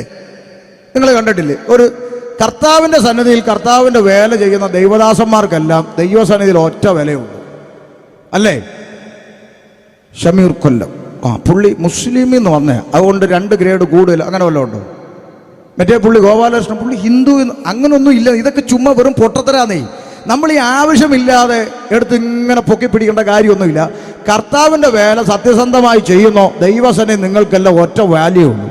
ഇവിടെ എഴുന്നേറ്റ് നിൽക്കുമ്പോൾ ഒരു ബഹുമാനം തരുന്നു, ഇരിക്കുമ്പോൾ ഞാനും ദൈവദാസന്മാർക്കും എല്ലാം ഒറ്റ വാല്യൂ ഉള്ളൂ. ഇവിടെ വഴി കൂടെ ട്രാക്ടറും കൊടുത്ത് നടക്കുന്ന അഭിഷിക്തന്മാർക്കും വേദിയിൽ നിന്ന് പ്രസംഗിക്കുന്നവനും ദൈവസന്നിധിയിൽ ദൈവവേലക്കാരനാണ്, സുവിശേഷ വേലക്കാരൻ, ഒറ്റ വാല്യൂ ഉള്ളൂ. പക്ഷെ നമ്മുടെ ഇടയിൽ അതൊക്കെ മാറി ഇപ്പോൾ ആൾ ദൈവങ്ങളായി. കണ്ടിട്ടില്ലേ? ഇപ്പോൾ ഒരു സാധാരണ ദൈവദാസൻ ഇങ്ങോട്ട് കയറി വന്നു കഴിഞ്ഞാൽ നമ്മൾ പറയും, സ്വോത്രം, ലോണ്ടല്ല, അവിടെ പോയിരിക്കുക, അങ്ങോട്ടൊക്കെ ചൂണ്ടിക്കാണ്. പിന്നെ നമ്മുടെ മോസ്റ്റ് റൈറ്റ് റവ വന്നിട്ടുണ്ടെന്ന് പറയുമ്പോൾ ദൈവം വന്ന പോലാണ് എല്ലാവരും അങ്ങോട്ട് എഴുന്നേറ്റ് ഭയങ്കര സംഭവം. ഇതൊക്കെ കാണുമ്പോൾ സത്യം പറഞ്ഞാൽ ചിരിയാണ് വരുന്നത്. എന്തിനാണ് ഈ ആവശ്യമില്ലാത്ത പരിപാടികൾ? അതുകൊണ്ട് ആരെയും ആമേൻ ഒരു പരിധി വിട്ട് എന്ത് ചെയ്യണ്ട, ഉയർത്തേണ്ട. നമ്മുടെ നടുവിൽ ഉയർത്തപ്പെടേണ്ടത് കർത്താവാണ്. ദൈവവേല ചെയ്യുന്നവർക്ക് ദൈവസന്നിധി വിലയുണ്ട്. ഇവിടെ ചിലപ്പോൾ അവർ വലിയ ഫ്ലക്സിലും ബാനറിലും ചരിഞ്ഞും പിരിഞ്ഞും ഒന്നും നിൽക്കുന്നവരായിരിക്കത്തില്ല. പക്ഷേ അവർക്ക് കർത്താവിൻ്റെ സന്നിധി വിലയുണ്ട്. ഇന്ന് ഞാൻ ഇങ്ങോട്ട് വരുമ്പോൾ വേണ്ട പിന്നെ ഞാലിയാവഴിക്കടുത്ത് 2-3 അപ്പച്ചന്മാർ, പ്രായമുള്ള പിതാക്കന്മാർ അവിടെ നിന്ന് പരസ്യവും നടത്തുന്നത്. പരസ്യവും കണ്ട പിന്നെ ഞാൻ നിർത്താതെ വരികയില്ല. അവരെ അടുത്ത് നിന്ന് സംസാരിച്ചിട്ടാണ് ഇങ്ങോട്ട് വന്നത്. വേറെ ചെയ്യേണ്ട കാര്യം അത് വേറെ ചെയ്തു, അത് വേറെ കാര്യം. ഇതെല്ലാം കഴിഞ്ഞാൽ ഇങ്ങോട്ട് വന്നു. ഞാൻ പറഞ്ഞത് ദൈവവേല ചെയ്യുന്ന അഭിഷിക്തന്മാർക്കെല്ലാം ദൈവസന്നിധി വിലയുണ്ട്. അല്ല നമ്മളിടുന്ന ഈ വിലയൊന്നുമല്ല, ഇവിടുത്തെ റവയും മൈദായും ആ പരിപാടിയൊന്നുമല്ല. അതുകൊണ്ട് ശ്രദ്ധിച്ചേ, ആമൻ ഈ ആൾദൈവങ്ങളാക്കാനുള്ള പരിപാടി തുടങ്ങി. ആമൻ നാട്ടുകാരൊക്കെ കൂട്ടിയിട്ട് പറഞ്ഞു, ദേണ്ട ദേവന്മാര് മനുഷ്യരൂപത്തിൽ വന്നിരിക്കുന്നു പാടാന്നും പറഞ്ഞ് ആൾദൈവങ്ങളാക്കാനുള്ള പരിപാടി. അപ്പം ഞാൻ ഈ വേദഭാഗം ധ്യാനിക്കുന്നതിന് മുമ്പ് എൻ്റെ ചിന്ത ഈ മനുഷ്യനെ പിടിച്ച് ആൾദൈവങ്ങളാക്കുന്ന പരിപാടി ഇല്ല കരുനാപ്പള്ളിയിൽ അമ്മച്ചി തുടങ്ങിയതാണെന്നാണ് ഞാൻ വിചാരിച്ചിരുന്നത്. പക്ഷേ ആ അമ്മച്ചിയൊന്നും തുടങ്ങിയതല്ല, ഇത് പണ്ട് കാലം തൊട്ടേ ഉണ്ട്. പണ്ട് കാലം തൊട്ടേ ഇങ്ങനെയാ, എന്തെങ്കിലും രണ്ട് അത്ഭുതം ചെയ്താൽ അവരെ പിടിച്ച് ആൾദൈവങ്ങളാക്കുന്ന പരിപാടി. എന്നിട്ട് ഇവരെന്താ ചെയ്തതെന്ന് വായിച്ച് കേൾക്കണേ, ശ്രദ്ധിച്ച് കേട്ടോണം. എന്താ ചെയ്ത വായിച്ചേ? പട്ടണത്തിലെ ഇന്ദ്രക്ഷേത്രത്തിലെ പുരോഹിതൻ കാളകളെയും പൂമാലകളെയും കൊണ്ടുവന്ന് പുരുഷാരത്തോടുകൂടെ യാഗം കഴിക്കാൻ ഭാവിച്ചു. ദൈവദാസന്മാരെ, ദൈവകുഞ്ഞുങ്ങളെ ശ്രദ്ധിച്ചു കേട്ടോ. അവിടുത്തെ പുരോഹിതന്മാർ എന്ത് ചെയ്തു? കാളകളെയും പൂമാലകളെ കൊണ്ടുവന്ന് ഇവരെ കഴുത്തേലോട്ടിട്ട് സ്വീകരിക്കുവാനായിട്ട് ഓടി വന്നപ്പോൾ ദൈവത്തിന്റെ പരിശുദ്ധാത്മാവ് അകത്തുള്ള അഭിഷിക്തന്മാർ അവരെ തടുത്തു. അരുത്! പരിശുദ്ധാത്മാവ് അകത്തുള്ളവൻ തടുത്തു. എന്തായി കാണിക്കുന്നത്? നിങ്ങൾ എന്തായി ചെയ്യുന്നത്? അരുത് എന്ന് പറഞ്ഞു. ഇന്നത്തെ പ്രസംഗകാരായിരുന്നെങ്കിലോ പൂമാലയും കൊണ്ട് സ്വീകരിക്കാമെന്നെങ്കിൽ ഒരു മിനിറ്റ് ഇടല്ലേ ഒരു മിനിറ്റ് ഇനി ഇട്ടോ. ഓക്കെ, ഇട്ടു.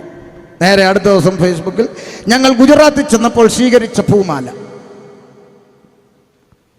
പരിശുദ്ധാത്മാവ് അകത്തുള്ളവൻ തടുത്തു. കേൾക്കുന്നുണ്ടോ? പുസ്തകത്തിലുള്ളതായതുകൊണ്ട് പിന്നെ എന്നെ ഒന്നും പറയത്തില്ലല്ലോ, അതുകൊണ്ടാണ് പറഞ്ഞേ. പുസ്തകത്തിൽ എഴുതി വെച്ചിരിക്കുക. അവർ തടുത്തു. അരുത്! നിങ്ങൾ എന്താ ഈ കാണിക്കുന്നത്? ഞങ്ങൾ നിങ്ങളോട് സമസ്വഭാവമുള്ള മനുഷ്യരാണ്. നിങ്ങൾ ഞങ്ങളെയല്ല വണങ്ങേണ്ടത്, ഇവിടുത്തെ മനുഷ്യന്മാരെയല്ല വണങ്ങേണ്ടത്. മറിച്ച് ഈ വ്യർത്ഥ കാര്യങ്ങളൊക്കെ വിട്ടിട്ട് ആകാശവും ഭൂമിയും സമുദ്രവും അവയിലുള്ള സകലത്തെ ഉണ്ടാക്കിയ ജീവനുള്ളൊരു ദൈവമുണ്ട്. ഇന്ന് രാത്രി പുതുപ്പള്ളി ദേശമേ, നിങ്ങൾ ഈ വ്യർത്ഥ കാര്യങ്ങളൊക്കെ വിട്ടിട്ട് ആകാശവും ഭൂമിയും സമുദ്രവും അവയിലുള്ള സകലത്തെ ഉണ്ടാക്കിയ ജീവനുള്ള ദൈവത്തിങ്കലേക്ക് തിരിയണം. അതാണ് ഞങ്ങൾ നിങ്ങളോട് അറിയിക്കുന്ന സുവിശേഷം. അപ്പൊ ചോദിക്കാം, എന്താണ് ഞങ്ങൾ വിടേണ്ടുന്ന വ്യർത്ഥ കാര്യങ്ങൾ? എന്താണ് മനുഷ്യന്മാർ ചെയ്തുകൊണ്ടിരിക്കുന്ന വ്യർത്ഥ കാര്യങ്ങൾ? ചോദിക്കാം. പൗലോസേ, അങ്ങൊന്ന് പറഞ്ഞു കൊടുക്കണം. എന്താണ് ഈ മനുഷ്യന്മാർ വിട്ടുകളയേണ്ടുന്ന വ്യർത്ഥ കാര്യങ്ങൾ? ഒന്ന് പറഞ്ഞു തരാമോ? അപ്പോസ്തലനായ പൗലോസ് പറയുന്നു, റോമാലേഖനം 1-ാം അധ്യായം 21, 22, 23 വാക്യങ്ങളിൽ മനുഷ്യൻ വ്യർത്ഥമായി ചെയ്തുകൊണ്ടിരിക്കുന്ന കാര്യങ്ങളെക്കുറിച്ച് വളരെ വ്യക്തമായി വിശുദ്ധ തിരുവെഴുത്തിൽ രേഖപ്പെടുത്തിയിരിക്കുകയാണ്. വായിച്ചു കേൾക്കാം. റോമർ 1, 21, 22, 23. അവർ ദൈവത്തെ അറിഞ്ഞിട്ടും അവനെ ദൈവമെന്നോർത്ത് മഹത്വീകരിക്കുകയോ നന്ദി കാണിക്കുകയോ ചെയ്യാതെ തങ്ങളുടെ നിരൂപണങ്ങളിൽ വ്യർത്ഥരായി തീർന്ന പുരുഷന്മാരെ, പുതുപ്പള്ളി ദേശക്കാരെ, മനുഷ്യൻ വ്യർത്ഥമായി ചെയ്യുന്ന കാര്യം എന്തെന്നറിയാമോ? ജീവിക്കുന്നൊരു ദൈവമുണ്ടെന്ന് അറിഞ്ഞിട്ടും, ജീവനുള്ളൊരു സൃഷ്ടാവുണ്ടെന്ന് അറിഞ്ഞിട്ടും, സകലത്തെയും ചമച്ചൊരു ദൈവമുണ്ടെന്ന് മനസ്സിലാക്കിയിട്ടും ആ ദൈവത്തിന് കൊടുക്കേണ്ട മഹത്വം ദൈവത്തിന് കൊടുക്കാതെ, സൃഷ്ടാവിന് കൊടുക്കേണ്ട മഹത്വം സൃഷ്ടാവിന് കൊടുക്കാതെ സൃഷ്ടിക്ക് കൊടുത്തുകൊണ്ട് അവർ വ്യർത്ഥമായ ചിലത് ചെയ്യാൻ തുടങ്ങി. എന്താ ചെയ്തേ? വായിച്ചേ. അവരുടെ വിവേകമില്ലാത്ത ഹൃദയം ഇരുണ്ടുപോയി. ജ്ഞാനികളെന്ന് പറഞ്ഞുകൊണ്ട് അവർ മൂഢരായിപ്പോയി. മനുഷ്യന്റെ പൊതു സ്വഭാവം പറയുക, ജ്ഞാനികളെന്ന് പറഞ്ഞുകൊണ്ട് മനുഷ്യൻ മൂഢരായിപ്പോയി. എന്താ അർത്ഥം? എനിക്കെല്ലാം അറിയാം, എന്നെ ആരും പഠിപ്പിക്കണ്ട. മനുഷ്യന്റെ പൊതു സ്വഭാവം, എനിക്കെല്ലാം അറിയാം, എന്നെ ആരും പഠിപ്പിക്കണ്ട. ഇതിൻ്റെയൊക്കെ അപ്പുറത്ത് പോയി പഠിച്ച ആളാ ഞാൻ. ഈ പുള്ളി ഇന്നലെ എങ്ങാണ്ട് യേശുവിനെ അറിഞ്ഞെന്നും പറഞ്ഞു വന്ന് തൊണ്ട കീറുന്നു. ഇതിൻ്റെയൊക്കെ അപ്പുറത്ത് ഞങ്ങൾക്കറിയാവുന്ന ചിന്തയാ പലരെയും ഭരിക്കുന്നത്. ഒരിക്കൽ തിരുവനന്തപുരത്തിൻ്റെ തെക്കേയറ്റം പാലോട് ഞാൻ പ്രസംഗിക്കാൻ പോയി ചില വർഷങ്ങൾക്ക് മുമ്പ്. അവിടുത്തെ സംഘാടകൻ എന്നോട് പറഞ്ഞു, പാസ്റ്ററെ, എൻ്റെ ഒരു ബന്ധു ഇവിടെ അടുത്തുണ്ട്, കത്തോലിക്ക ഭക്തനാണ്, ഒന്ന് സുവിശേഷം പറയാമോ? ഞാൻ പറഞ്ഞു, വരാം, സമയമുണ്ടല്ലോ. ഓക്കെ. അങ്ങനെ ആ ഭവനത്തിലേക്ക് ചെന്നു. അവിടെ ചെന്നപ്പോൾ അച്ചായൻ ഇങ്ങനെ കസേര ചാരി കിടപ്പുണ്ട്. ഇന്ന് നമ്മുടെ കൺവെൻഷനിൽ പ്രസംഗിക്കുന്ന ഉപദേശിയ പരിചയപ്പെട്ട സന്തോഷം. എന്താ മോൻ്റെ പേര്? ഷമീർ എന്നാണ്. എവിടെയാ സ്ഥലം? കൊല്ലമാണ്. എത്ര കാലമായി ഇങ്ങോട്ട് വിശ്വാസത്തിലൊക്കെ വന്നിട്ട്? ഞാൻ പറഞ്ഞു, 7-8 വർഷമായി അച്ഛാ. അന്ന് ആമേൻ. ഉടനെ പുള്ളി പറഞ്ഞു, ആ നല്ല കാര്യം നല്ല കാര്യം. ഇപ്പം ഞാൻ പറഞ്ഞു, അച്ഛാ ഈ സുവിശേഷ യോഗത്തിലൊക്കെ വരാത്തത് എന്താ, ഈ സുവിശേഷം എന്താണ് എന്നൊക്കെ ഒന്ന് മനസ്സിലാക്കുന്നത് നല്ലതല്ലേ? ഉടനെ ഈ മനുഷ്യൻ എന്നോട് പറയുകയാണ്, എൻ്റെ പൊന്നുമോനെ, എനിക്ക് വയസ്സ് 54 എന്താണ് 54? ഞാൻ പറഞ്ഞു മനസ്സിലായില്ല. 54 വർഷമായിട്ട് ക്രിസ്ത്യാനിയായിട്ട് ജീവിക്കുന്ന എൻ്റെ അടുത്താണോ ഇന്നലെ വന്ന മോൻ യേശുവിനെ കുറിച്ച് പറയാൻ വന്നിരിക്കുന്നതെന്നാണ് അച്ചായൻ്റെ ചോദ്യം. മനസ്സിലായില്ലേ? അപ്പം എനിക്ക് മനസ്സിലായി, അച്ചായൻ്റെ പാരമ്പര്യത്തിൻ്റെ വാല് ചുരുട്ടി ഫ്രണ്ടിൽ ഉയർത്തിപ്പിടിച്ച് വെച്ചിരിക്കുക. അതുകൊണ്ട് ഈ മനുഷ്യനോട് പറഞ്ഞിട്ട് കാര്യമില്ല. ഞാൻ പറഞ്ഞു, ഒന്ന് ആട്ടെ അച്ഛാ, ഞാനൊന്ന് പ്രാർത്ഥിച്ചിറങ്ങിക്കോട്ടെ. പ്രാർത്ഥിക്കുന്നതിന് എന്താ തടസ്സം? പ്രാർത്ഥിച്ചോളാം പറഞ്ഞു. പ്രാർത്ഥിക്കാൻ എഴുന്നേറ്റുന്നപ്പോൾ ഒരു കൗതുകം കൊണ്ട് ആമ ചുമ്മാ ചോദിച്ചു, കൗതുകം കൊണ്ട് ചോദിച്ചു, അച്ഛാ ഒരു കാര്യം ചോദിച്ചോട്ടെ, എന്നാന്ന് ചോദിച്ചു. ഉടനെ ഞാൻ പറഞ്ഞു, യേശുവിൻ്റെ പേരെന്താ? അച്ഛൻ ഒന്ന് കണ്ണു തള്ളി നോക്കുക. എന്നാ ചോദിച്ചേ? അല്ല, ഞാൻ പറഞ്ഞു, ഈ യേശുവിൻ്റെ പേരെന്താന്ന്. സൺഡേ ക്ലാസ്സിലെ പിള്ളേരോട് ചോദിച്ചാൽ പറയാവുന്ന ഉത്തരവുള്ളൊരു കാര്യമാണെന്ന് എനിക്കറിയാം. എന്നാലും കൗതുകം കൊണ്ടെന്ന് ചോദിച്ചപ്പോൾ ഈ അച്ചായൻ എന്നോട് പറഞ്ഞ മറുപടി കേൾക്കണോ? അത് അദ്ദേഹം പറഞ്ഞ ഭാഷയിൽ തന്നെ ഞാനൊന്ന് അനുകരിക്കാൻ ശ്രമിക്കാം. അദ്ദേഹം പറഞ്ഞത് ഇങ്ങനെയാ, യേശുവിൻ്റെ പേര് യേശു, ഇപ്പൊ വേറെന്തൊരു പേരിരിക്കണം യേശുവിനെന്ന്. പുള്ളി എന്നോട് ചോദിച്ചതാ, യേശുവിൻ്റെ പേര് യേശു, ഇപ്പൊ വേറെന്തൊരു പേരിരിക്കണം യേശുവിനെന്ന്, വേറെന്തെങ്കിലും പേരിരിക്കണം യേശുവിന് എന്നാണ് എന്നോട് ചോദിച്ചത്. 54 വർഷത്തെ ക്രിസ്ത്യാനിയായ അച്ചായന് യേശുവിൻ്റെ പേരെന്താന്ന് ചോദിച്ചപ്പോൾ യേശുവിൻ്റെ പേര് യേശു. നോക്കൂ, ആമേ, പ്രവാചക ശബ്ദം വിളിച്ചു പറയുന്നു, കന്യക ഗർഭിണിയായ ഒരു മകനെ പ്രസവിക്കും, ദൈവം നമ്മോടുകൂടെ എന്നർത്ഥമുള്ള ഇമ്മാനുവേൽ എന്ന പേർ വിളിക്കപ്പെടും, അവൻ അത്ഭുതമന്ത്രി, വീരനാം ദൈവം, സമാധാനത്തിന്റെ പ്രഭു, നിത്യപിതാവ് എന്നിങ്ങനെ പ്രവാചക ശബ്ദം മുടങ്ങുമ്പോൾ പാരമ്പര്യം പറയുന്ന ക്രിസ്ത്യാനിക്ക് കുറഞ്ഞപക്ഷം യേശുവിൻ്റെ പേര് പോലും അറിയത്തില്ലെങ്കിലും എനിക്കെല്ലാം അറിയാമെന്ന ധാരണയാണ്. മനുഷ്യന്റെ പൊതുസ്വഭാവം പറയാൻ വേണ്ടി ഓർപ്പിച്ചെന്നേ ഉള്ളൂ. ഇനി വേണമെങ്കിൽ ഒരു നാട്ടുഭാഷയിൽ ഒരു ഉദാഹരണം പറയാം. ഈ പുതുപ്പള്ളിയിൽ ഏതെങ്കിലും ഒരു അച്ചായൻ ഒരു ക്യാൻസർ വന്നെന്നിരിക്കട്ടെ, ഉദാഹരണം, ഒരു ക്യാൻസർ വന്നെന്നിരിക്കട്ടെ. നിങ്ങൾ പ്രാർത്ഥിക്കുന്ന അമ്മച്ചിമാരാരെങ്കിലും അവിടെ ചെന്ന് പറഞ്ഞു, അച്ഛാ ചാക്കോച്ച ക്യാൻസർ ആണെന്നൊക്കെ കേട്ടല്ലോ, അറിഞ്ഞത് ഇച്ചിരി വൈകിപ്പോയി അമ്മാമേ, ഇപ്പൊ എന്നാ ഇനി പരിപാടി? ഇങ്ങനെ ഇരിക്കുന്നു, എന്തെങ്കിലുമൊക്കെ ചെയ്യണം എന്ന് പറഞ്ഞു. ഉടനെ ഈ അമ്മാമ്മ പറഞ്ഞു, നമ്മുടെ അപ്പുറത്തെ ചർച്ച അറിയാമോ? ഏത്? അപ്പുറത്തെ പ്രാർത്ഥന നടത്തുന്ന ഇല്ല, വെന്തിക്കോസ് പള്ളി. വെന്തിക്കോസ് പള്ളി. അവിടെ 21 ദിവസം ഉപവാസ പ്രാർത്ഥന നടക്കുക. വലിയ സൗഖ്യമൊക്കെ ദൈവം കൊടുക്കുന്നുണ്ട്. അച്ഛൻ ഒന്ന് അങ്ങോട്ട് പോകുന്നു ചോദിച്ചു. ഉടനെ ഈ പുള്ളി പറഞ്ഞ മറുപടി എന്തെന്നറിയാമോ?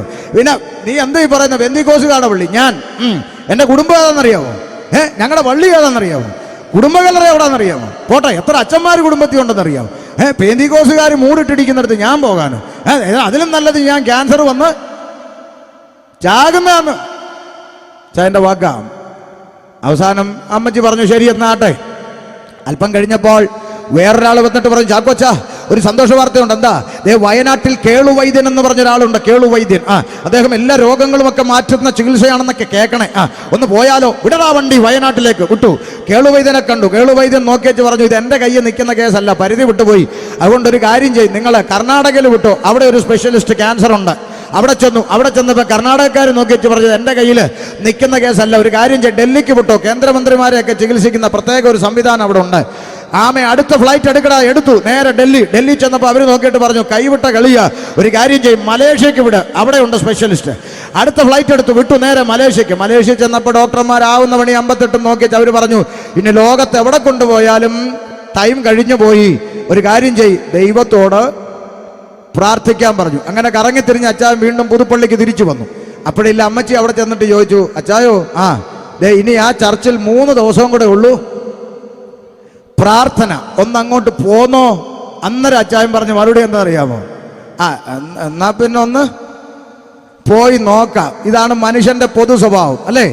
ആവുന്ന പണി എല്ലാം നോക്കും, ഒത്തില്ലെങ്കിൽ മാത്രമേ ദൈവത്തെ വിളിക്കത്തുള്ളൂ. മനസ്സിലാകുന്നുണ്ടോ? ആരോഗ്യത്തോടിരിക്കുമ്പോൾ തമ്പുരാൻ പിറകെ നടന്ന് പറയുക, പുറകെ നടന്ന് സംസാരിക്കുക, ദൈവദാസന്മാരെ അയക്കുക.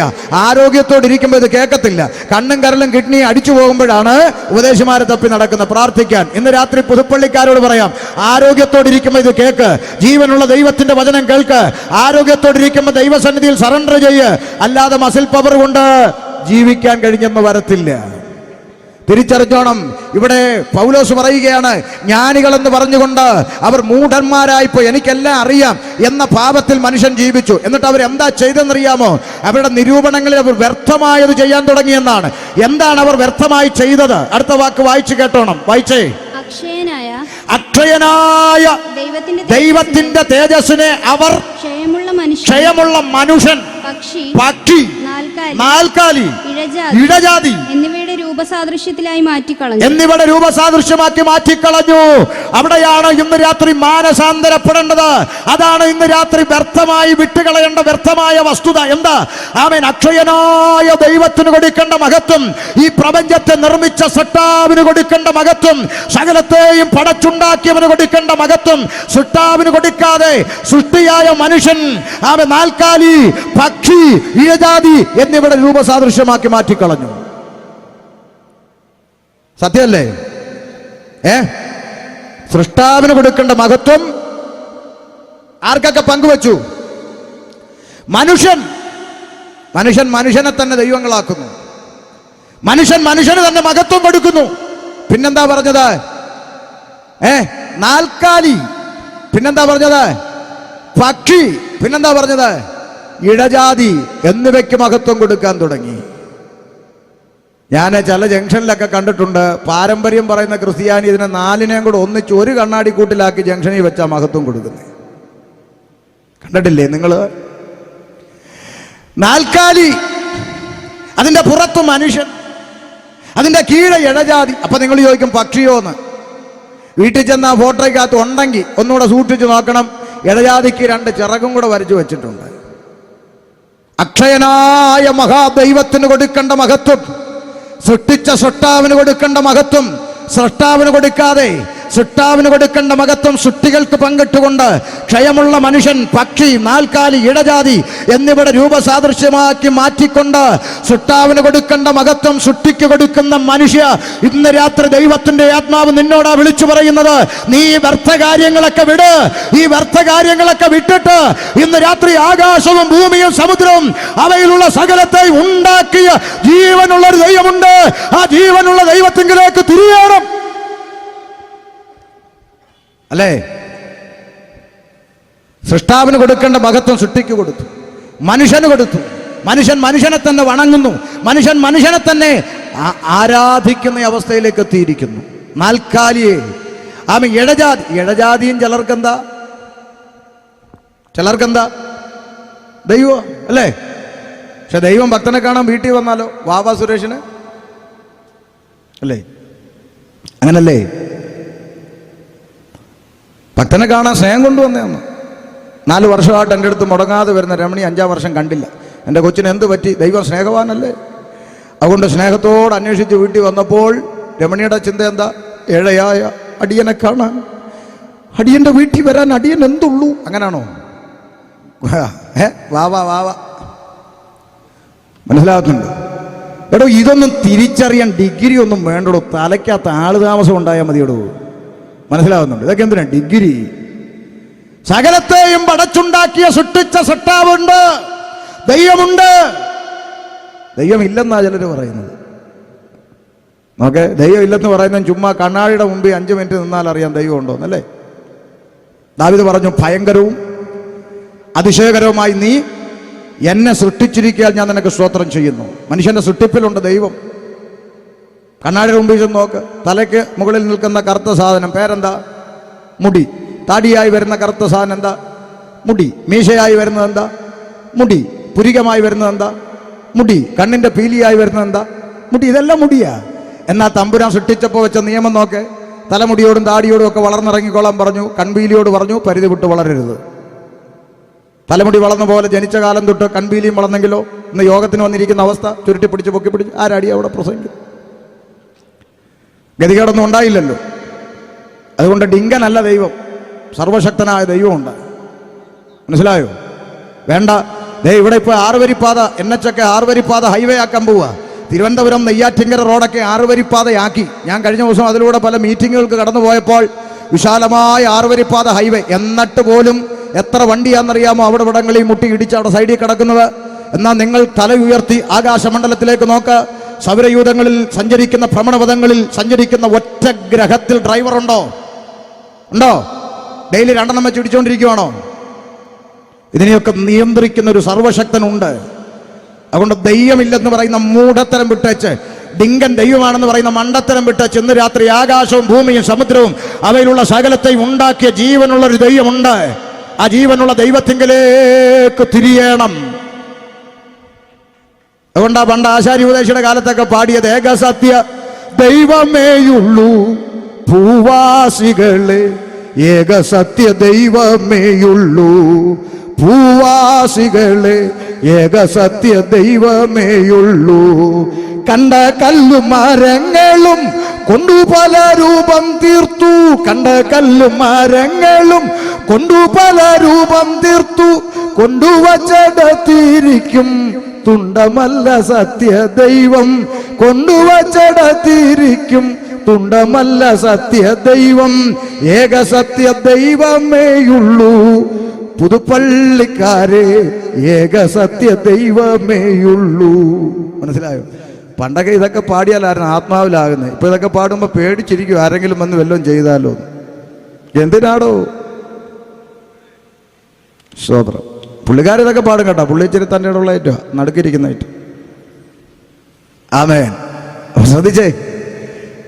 അതുകൊണ്ട് നിങ്ങൾ ഈ വ്യർത്ഥ കാര്യങ്ങളെ വിട്ടിട്ട് ആകാശവും ഭൂമിയും സമുദ്രവും അവയിലുള്ള സകലത്തെയും ഉണ്ടാക്കിയൊരു ദൈവമുണ്ട്, സൃഷ്ടിച്ചൊരു സൃഷ്ടാവുണ്ട്.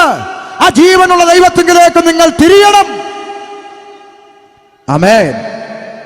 എന്തുകൊണ്ടാണ് മനുഷ്യർക്കിത് മനസ്സിലാകാത്തത്? എന്തുകൊണ്ടാണിത് ഒരു കൊച്ചുകുട്ടിക്ക് മനസ്സിലാകുന്ന ഭാഷയിൽ കയ്യിലിരിക്കുന്ന വീട്ടിനകത്തിരിക്കുന്ന വേദപുസ്തകത്തിനകത്ത് രേഖപ്പെടുത്തിയിട്ടും എന്തുകൊണ്ടാണ് ആളുകളുടെ തലയിൽ ഇത് കയറാത്തത്? പൗലോസേ, എന്തുകൊണ്ടാണ് ഇത് ആളുകൾക്ക് മനസ്സിലാകാത്തത്? മറുപടി പൗലോസ് പറയുന്നു. 2 കൊരിന്ത്യ ലേഖനം 4-ാം അധ്യായം 3-4 വാക്യങ്ങളിൽ പൗലോസ് പറയുന്ന മറുപടി ഇങ്ങനെയാണ്. ആളുകൾക്ക് എന്തുകൊണ്ട് ഇത് ഗ്രഹിക്കാൻ കഴിയുന്നില്ല? ഇത് രാത്രി യാഥാർത്ഥ്യം മനസ്സിലാക്കി വേണം പോകാൻ. എന്തുകൊണ്ട് ഇത് ആളുകൾക്ക് ഗ്രഹിക്കാൻ കഴിയുന്നില്ല? മറുപടി പറയുന്നു. 2 കൊരിന്ത്യർ 4-3-4 വാക്യങ്ങൾ. എന്നാൽ ഞങ്ങളുടെ സുവിശേഷം മറഞ്ഞിരിക്കുന്നു എങ്കിൽ നശിച്ചു പോകുന്നവർക്ക് അത്രേ മറഞ്ഞിരിക്കുന്നു. ഇത് ആർക്കാണ് മറഞ്ഞിരിക്കുന്നത്? ഞങ്ങളുടെ സുവിശേഷം മറഞ്ഞിരിക്കുന്നെങ്കിൽ. എന്താണ് സുവിശേഷം? നമ്മൾ വായിച്ചു ആദ്യത്തെ വാക്യത്തിൽ. എന്താണ് സുവിശേഷം? എന്താ സുവിശേഷം? ആകാശവും ഭൂമിയും സമുദ്രവും അവയിലുള്ള സകലത്തെയും ഉണ്ടാക്കിയ ജീവനുള്ള ദൈവം, അതാണ് സുവിശേഷം. ഒന്നുകൂടെ പറഞ്ഞാൽ സുവിശേഷം ദാവീദിന്റെ സന്തതിയായി ജനിച്ചു മരിച്ച് ഉയർത്തെഴുന്നേറ്റ യേശുക്രിസ്തു, അതാകുന്നു സുവിശേഷം. അപ്പൊ ജീവനുള്ള സമം ദൈവം സമം യേശുക്രിസ്തു, യേശുക്രിസ്തു സമം സുവിശേഷം. ആ സുവിശേഷം, ആ ദൈവം ഒരുത്തന് മറഞ്ഞിരിക്കുന്നെങ്കിൽ ആർക്ക് മറഞ്ഞിരിക്കുന്നു? നശിച്ചു പോകുന്നവർക്ക്, അഥവാ നരകത്തിലേക്ക് ടിക്കറ്റ് റിസർവേഷൻ ചെയ്തിരിക്കുന്നവർക്കാണ് ഇത് അകത്തോട്ട് കയറാത്തത്. മനസ്സിലാകുന്നുണ്ടോ? ജീവനുള്ള ദൈവം സമം യേശുക്രിസ്തു സമം സുവിശേഷം, അതൊരുത്തന് മറഞ്ഞിരിക്കുന്നെങ്കിൽ നശിച്ചു പോകുന്നവർക്ക് അത്രയും മറഞ്ഞിരിക്കുന്നു. എന്തുകൊണ്ട്? അതിന്റെ കാരണമെന്ത്? തിരുവെഴുത്ത് വ്യക്തമാക്കുന്നു. വായിക്കാം.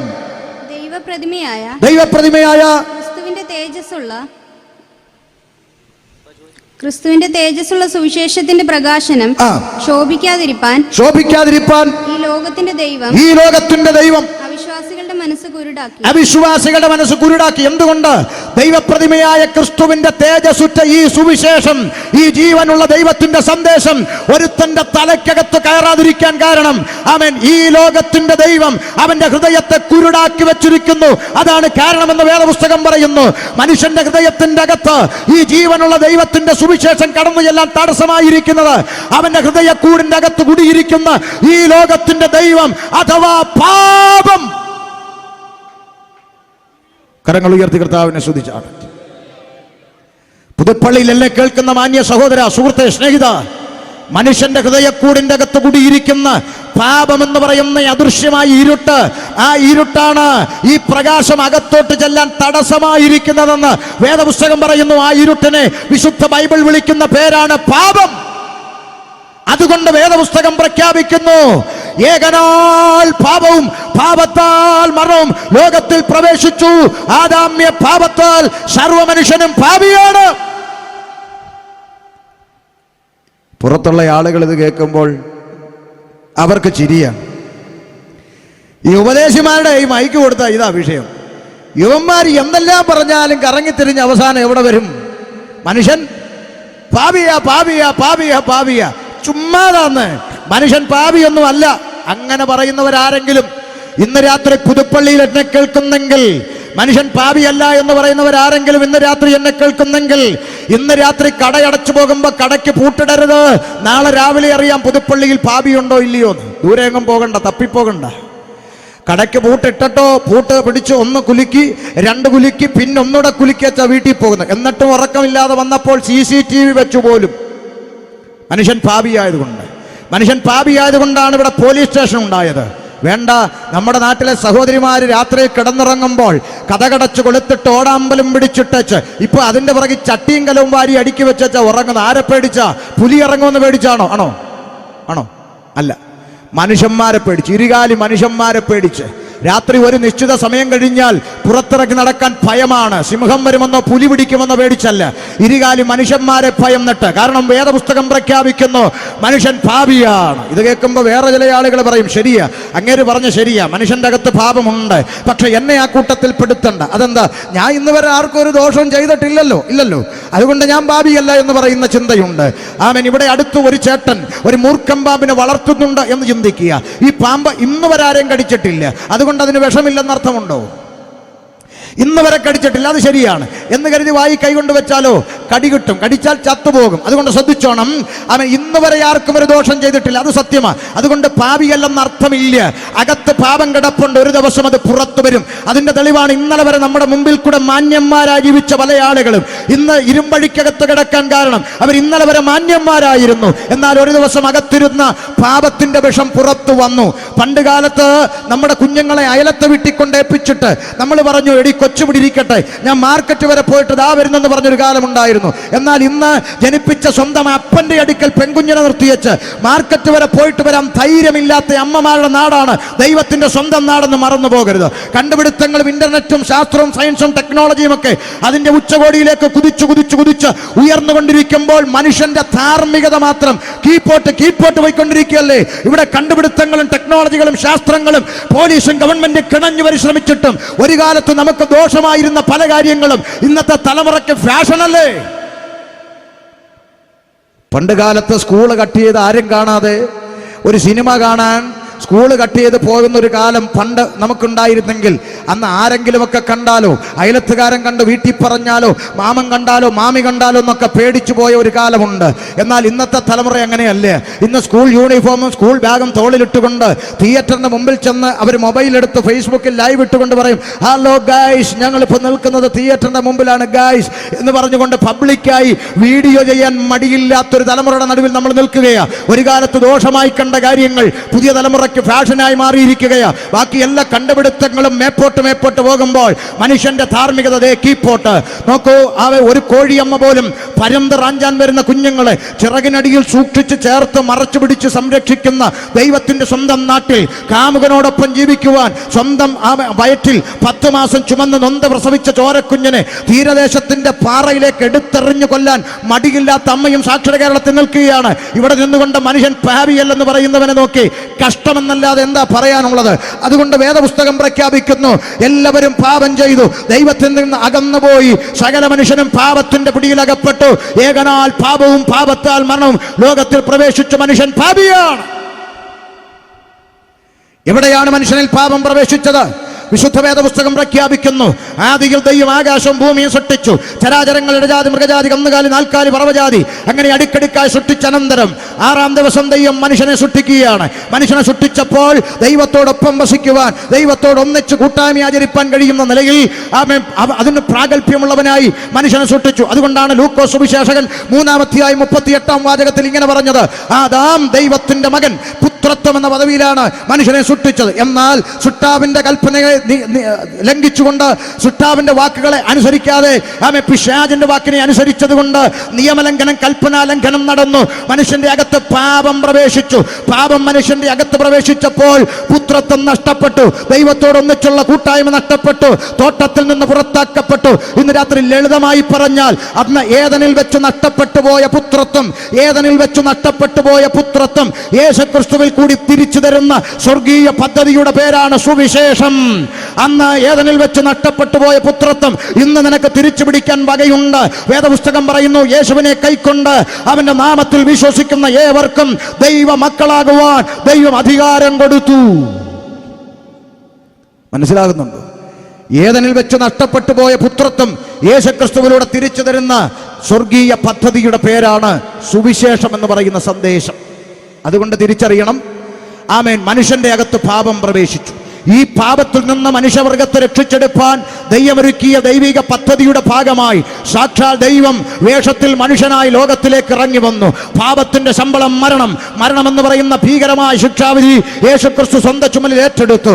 ആമേൻ. പാപത്തിന്റെ ശമ്പളമാകുന്ന മരണം ഏറ്റെടുത്തുകൊണ്ട് കാൽവരിയുടെ കൊലക്കളത്തിലേക്ക് യേശു നടന്നു കയറി. ശ്രദ്ധിച്ചേ, പ്രവാചകൻ വിളിച്ചു പറയുന്നു, ആമേൻ, അറുക്കുവാൻ കൊണ്ടുപോകുന്ന ആടിനെ പോലെ, രോമം കത്തിരിക്കുന്നതിന് മുമ്പിൽ മിണ്ടാതിരിക്കുന്ന കുഞ്ഞാടിനെ പോലെ യേശു വായ തുറക്കാതിരുന്നു എന്ന്. ശ്രദ്ധിക്കണം, ആരാ വാ തുറക്കാതിരിക്കുന്നത്? കാറ്റേ അടങ്ങുക, കടലെ ശാന്തമാക, ലാസറേ പുറത്തുവാ എന്ന ഒറ്റ വാചകം കൊണ്ട് മരിച്ചവനെ പുറത്തു കൊണ്ടുവന്ന അധികാരമുള്ള നാവുള്ളവൻ, പ്രകൃതിയെ ഒറ്റ വാക്കിൻ തമ്മിൽ അനുസരിപ്പിച്ചവൻ, അവൻ വായ തുറന്നാൽ റോമ ഗവൺമെന്റിന്റെ ഭരണകൂടത്തെ മുഴുവൻ കത്തിച്ച് ചാമ്പലാക്കി കളയാൻ കഴിയുന്ന അധികാരം നാവിൻ തമ്മിൽ ഉണ്ടായിട്ടും അവൻ വായ തുറക്കാതിരുന്നത്, സ്നേഹിത, അത് എനിക്കും നിനക്കും വേണ്ടിയാണ്. എന്റെയും നിന്റെയും പാപത്തിന് പരിഹാരം വരുത്തുവാൻ വേണ്ടിയാണ്. അറക്കുവാൻ കൊണ്ടുപോകുന്ന ആടിനെ പോലെ, രോമം കത്തിരിക്കുന്നതിന് മുമ്പിൽ മിണ്ടാതിരിക്കുന്ന കുഞ്ഞാടിനെ പോലെ യേശു വായ തുറക്കാതിരുന്നു. നോക്കൂ, പാപത്തിന്റെ ശമ്പളമാകുന്ന മരണമെന്ന ശിക്ഷാവിധി യേശു കർത്താവ് സ്വന്തം ചുമലിൽ ഏറ്റെടുത്ത് കാൽവരിയിൽ തന്റെ പ്രാണനെ അതിർത്തിയാഗമാക്കി മാറ്റി. ആമേൻ. പ്രവാചകൻ വിളിച്ചു പറയുന്നു, നമ്മുടെ സമാധാനത്തിനായുള്ള ശിക്ഷ യേശുവിന്റെ മേലായി. യേശുവേറ്റ അടിപ്പിണരാൽ നമുക്ക് പാപരോഗത്തിൽ നിന്ന് സൗഖ്യം വന്നിരിക്കുന്നു. യേശു സർവ്വ മനുഷ്യരുടെയും പാപത്തിന് പരിഹാരം വരുത്തുവാൻ ക്രൂശിൽ മരിച്ചു. തീർന്നില്ല.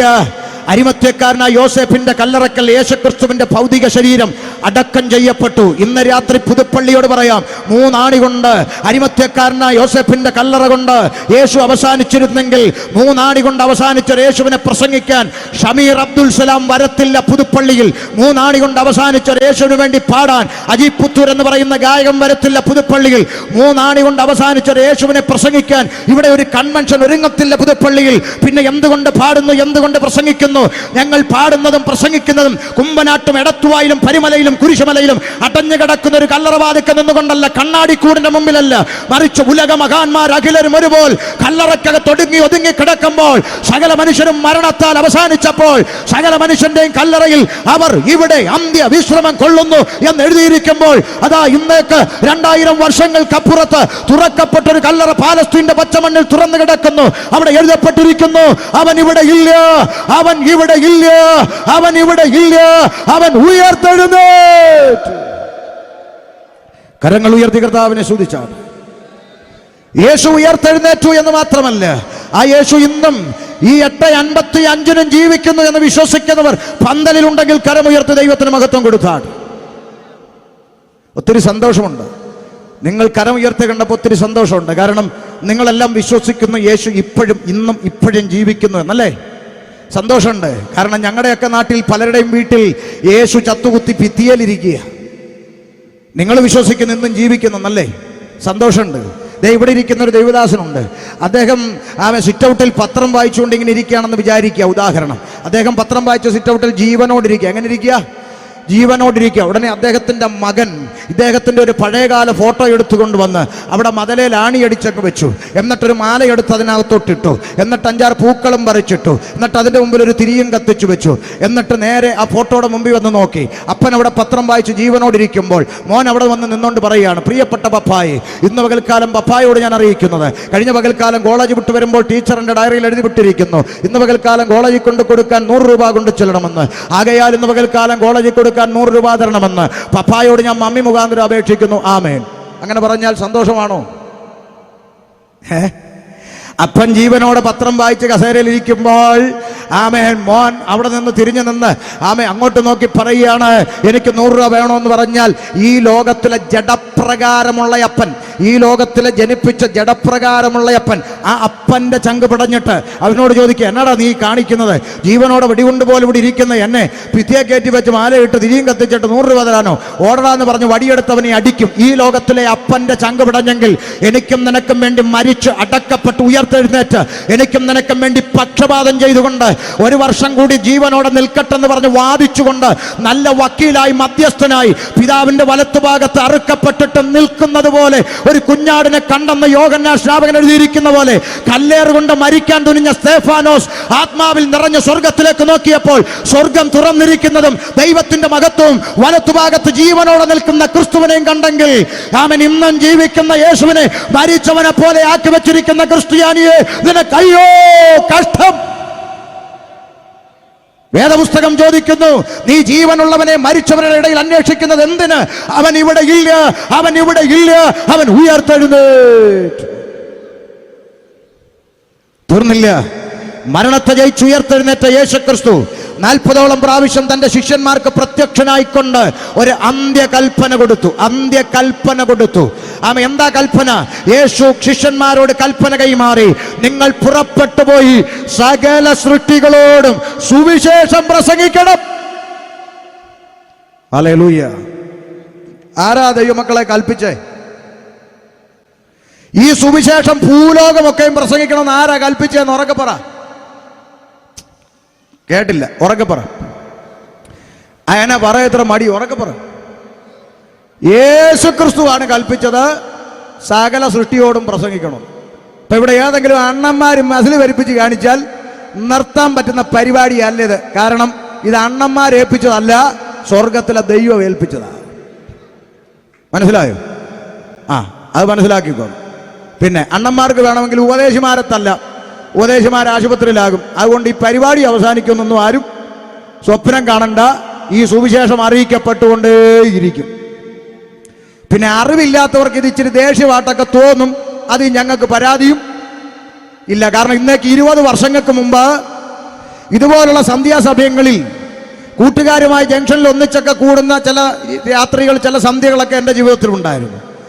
വല്ലപ്പോഴും പിരിവിട്ടൊക്കെ കുപ്പിയെടുത്ത് വെള്ളമടിച്ചു ആളില്ലാതെ പണി നടക്കുന്ന വീട്ടിൻ്റെ ടെറസിൻ്റെ മുകളിൽ വലിഞ്ഞു കയറി പൊറോട്ട ഇറച്ചിയൊക്കെ മേടിച്ച് വെച്ചിട്ട് ഗാനമേള, അന്ന് പാട്ടിൻ്റെ ഭ്രാന്തുണ്ടായിരുന്നു. അന്ന് ഗാനമേള നടത്തി വട്ടം കൂടി.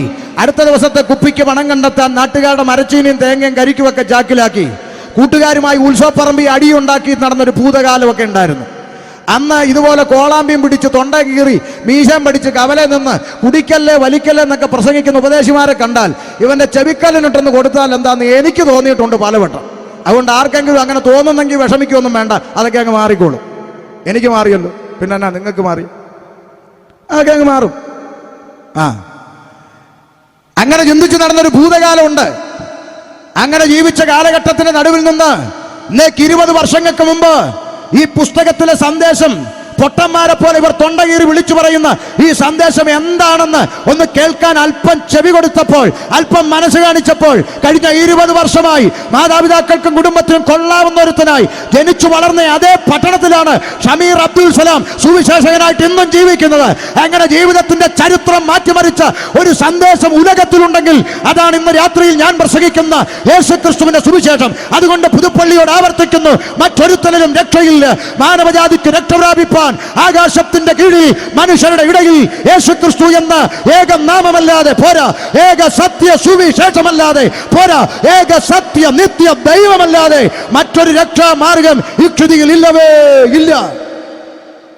ആമേൻ. മനസ്സിലായോ? ബാപ്പാന്റെ ഉമ്മാന്റെ ഒക്കെ ആളുകള് ആദ്യകാലങ്ങളിലെ പ്രസംഗം കഴിഞ്ഞൊക്കെ ഇറങ്ങുമ്പോൾ ചിലപ്പോഴൊക്കെ ഫോൺ വിളിക്കും, നിന്നെ അടിക്കും ഇടിക്കും, നിന്റെ പെട്ടി റെഡിയായിട്ടുണ്ട് പോടാന്ന് പറഞ്ഞു. ഈ കർത്താവിനെ അറിഞ്ഞില്ലായിരുന്നെങ്കിൽ ഏതെങ്കിലും ഒരുത്തൻ്റെ കയ്യിൽ തീർന്ന് ഓടെ കിടക്കേണ്ടവനെ സ്വർഗം വിളിച്ച് 20 വർഷം മാന്യതയോടെ ഈ ലോകത്തിൽ നിർത്തിയെങ്കിൽ ജാഗാൻ മെനക്കെട്ട് നടക്കുന്ന എന്നോടാ നീ കൊല്ലു പോടാ. ആമേൻ. ഇന്ന് ഈ സ്റ്റേജിൽ ഇവിടെ ഉരുണ്ട് വീണ് മരിച്ചാൽ എവിടെ ചെല്ലുമെന്നും നല്ല ബോധ്യം ഉണ്ടായിട്ട് ഇവിടെ നിൽക്കുന്നത്. അതുകൊണ്ട് ആരും ഓലപ്പാമ്പൊന്നും കാണിക്കണ്ട. പ്രാർത്ഥിക്കുന്ന ദൈവ കുഞ്ഞുങ്ങൾക്കൊരു പ്രത്യാശയുണ്ട്. ഇന്ന് ഇവിടെ ഈ വേദിയിൽ അവസാനിച്ചാൽ അവൻ നേരെ ചെന്ന് തീച്ചൂളക്കകത്തല്ല വീഴുന്നത്.